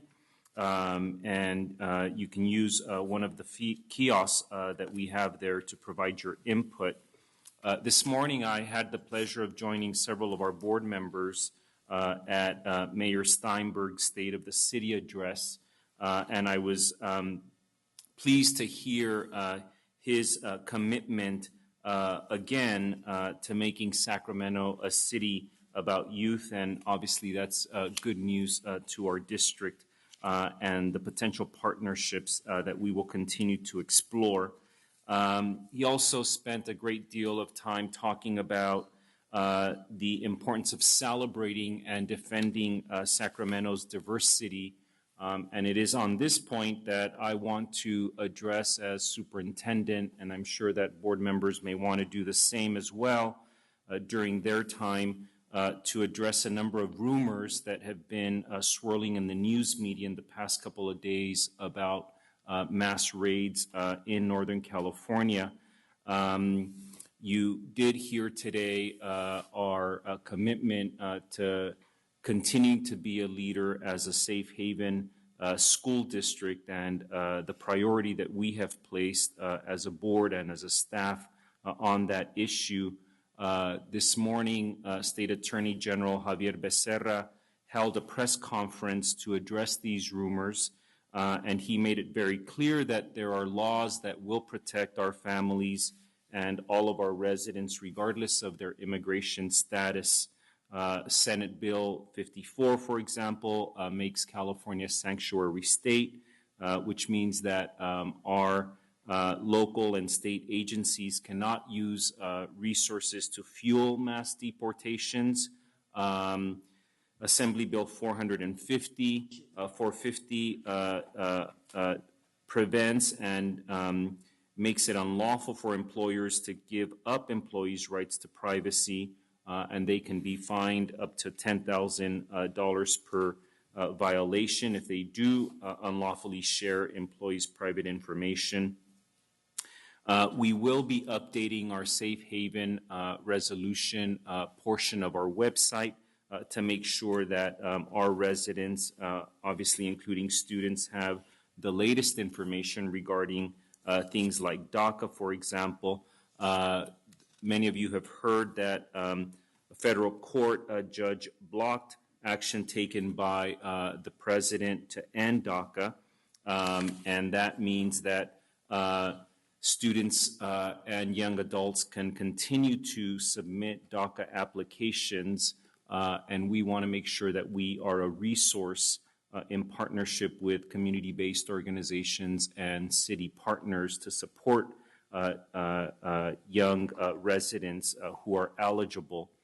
I also want to just touch on the abhorrent news that we all read about the arrest of one of our coaches at Kennedy High School over the winter break. And I want to assure all of our members of Sac City that we have taken swift action to look internally at how to make sure that we are studying this issue, and we'll look to the budget process this year to identify how best to continue to support students that may be targeted for commercial sexual exploitation and other forms of exploitation as well.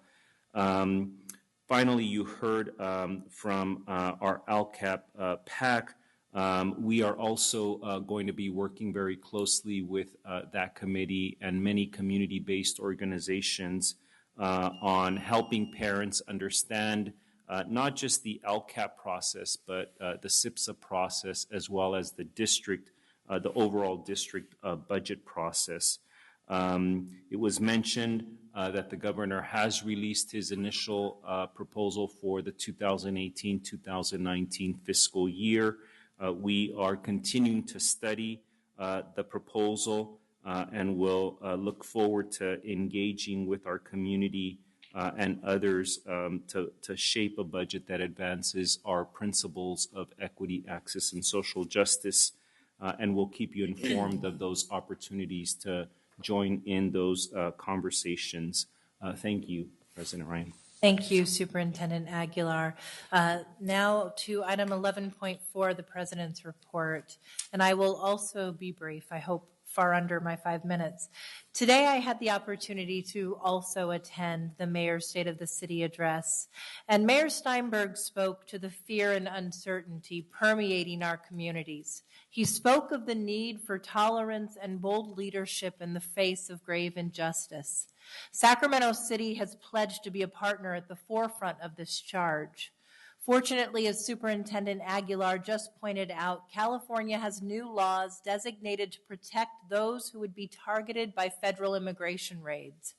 However, we know that to make these laws work, our most vulnerable community members need to access legal and community resources necessary to protect themselves. In the district, we recognize the legal and community support so critical to meeting the needs of students and families. And that's why I want to once again encourage our students, families, and staff to visit the district staff's Safe Haven website in order to find those resources. As the superintendent stated, we are going to continuously update that website. I know that we have so much more work to do, as Board Member Vang and others have talked about.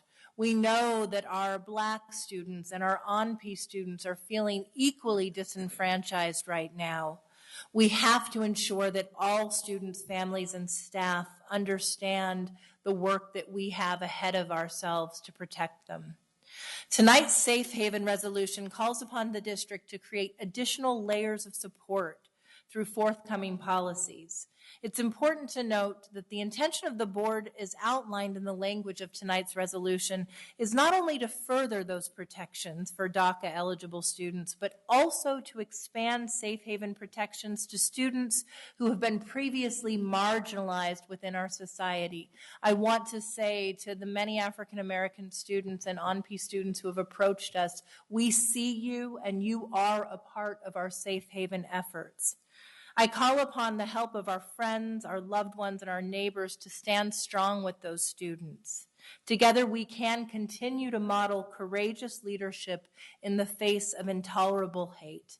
And I do want to say, as we come back from the break and embrace the new year, there is a renewed energy and commitment from the Board of Education to engage in a cycle of continuous learning. We want to make our board meetings more efficient. We hope that next board meeting we end up being even more concise, cogent, and community friendly. And with that, we are going to really work to ensure that people across the district understand things that we are doing, like allowing child care opportunities and healthy snacks to maximize community participation. We're also going to be regularly engaging in learning sessions. In fact, while many people were on the holiday break, we had our first learning session just after the new year so that we could do a deep dive into essential information on student achievement. We hear the call of community activists like Liz Guillen that we become content experts in the work that we are charged with moving forward. Thank you. Item 11.5, the student member report. Finals are next week, so most of the students are really focused on making sure that they're on task and ready to take those tests. In terms of the Student Advisory Council, we're working on picking out which initiatives we want to do and backing those up with like evidence. So going to different school sites and actually gathering data. Thank you. Item 11.6, information sharing by board members. And if we can reset the clock, thank you.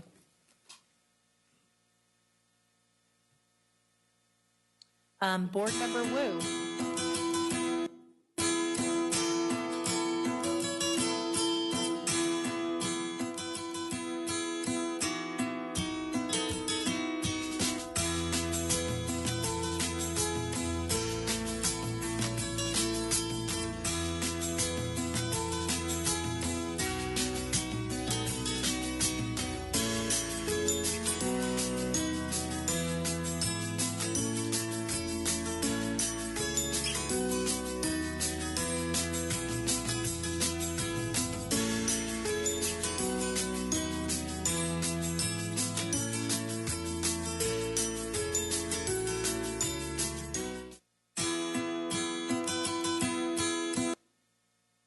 Thank you, President Ryan.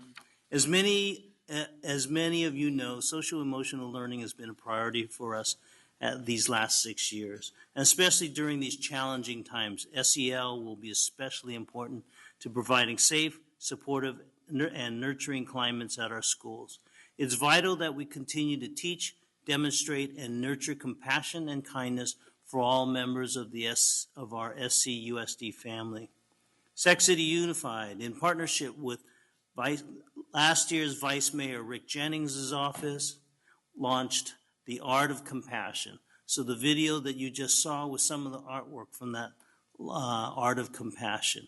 This year, we're happy to announce the launch of our annual Art of Kindness campaign during the months of February and March. To coincide with our upcoming theme of empathy in February and random acts of kindness the week of February 11 through 17, teachers are invited to teach lessons on empathy and kindness and expand on teachers' learning by challenging their students to put kindness into action. Students will be encouraged to document their acts of kindness through various visual and performance art platforms or digital media. Students are then encouraged to submit their projects for awards and showcasing opportunities at the Art of Kindness SEL Summit on April 20th, 2018, which will be open to the public here. Details will be posted on the district's SEL webpage, and all students in the district are encouraged to participate. At last year's event here, we had 337 students participating from 14 schools and a huge standing room only of 500 attendees. So to encourage equity and participation from all trustee regions, I'll be personally donating $200 to sponsor 2 board awards for my trustee area, Area 6. I challenge my colleagues on the board to do the same for their regions to encourage participation and representation from all of our schools. Thank you. Thank you, Board Member Wu. The poster's right below. Board Member Hanson. Thank you, President Ryan. Just a couple quick things. I, too, had the opportunity to attend the State of the City this morning. It was an excellent event and was an opportunity for us to show our support working with the city and vice versa. The mayor is very kind on education and wants to be a partner, and that was really encouraging to hear the things he had to say. And in particular, I wrote down one of his quotes was, no more dreams deferred, no one left behind. And I think that really fits in very well with the work that we're doing here at the school district. Just lastly, just a quick note, attended a really great event at Leotata Floyd commemorating the Food Literacy Center work to receive a $72,000 grant from Ralph's Grocery Store. It's going to really result in some excellent work by the continuing excellent work of the Food Literacy Center. It's a great partnership with one of our stellar local community partners and something really positive and cooperative. So I'm excited to see more of those kinds of things as the community steps up and keeps partnering with Sac City. Thank you, Board Member Hanson. We have no other board member reports. At this time, can we take brief board committee reports? We have 1 minute per committee. Do I have anyone who wishes to report back on their board committee? Board Member Pritchett. The Facilities Committee convened the new year with a new committee this last Tuesday. We're exploring the idea of putting a bond on the 2018, in 2018, I should say. And our next meeting will be held February 20th. Thank you, Board Member Pritchett. We have no other committee reports at this time. Item 12, oh, we do now. That was a very late button.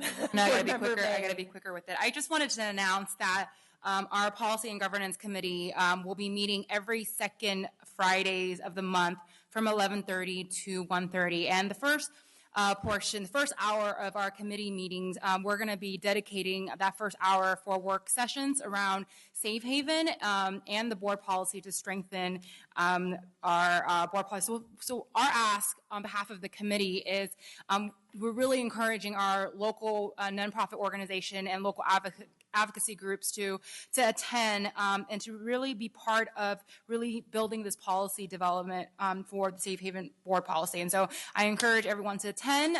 Our next meeting is February 9th at 11:30 here at CERNA in the Georgia room. That's it. Thank you. Thank you, Board Member Vang. Our final report, Board Member Hanson.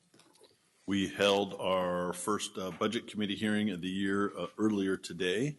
And the major focus was really taking a look at opportunities and potential need for a school facilities bond. That's something we'll just be information collecting, working with the facilities committee on that process. And lastly, and very importantly, working on coordinating our district's budget with kind of the intersections of where the SIPSA intersects with the LCAP, and then in addition to how the superintendent and his cabinet staff determine where their budget's going so we can try to work on integrating those items, something that's needed and is going to be a standing committee report. We made the decision during today's budget meeting, so we'll look forward to kind of continuing education in that space. Thank you, Board Member Hanson. Item 12.0, receive business and financial information and reports. 12.1, business and financial reports and information. We'll receive those reports. 12.2, Head Start, Early Start reports receipt. And then moving on to item 13.0, future board meeting dates and locations. Our next board meeting will be held on February 1st at 4:30 p.m. for closed session, 6 p.m. open session at the CERNA Center. Item 14.0, adjournment. And with that, we're adjourning. Student Board Member Nguyen, do you want a motion to adjourn? All those in favor? Aye. Thank you. No mistake.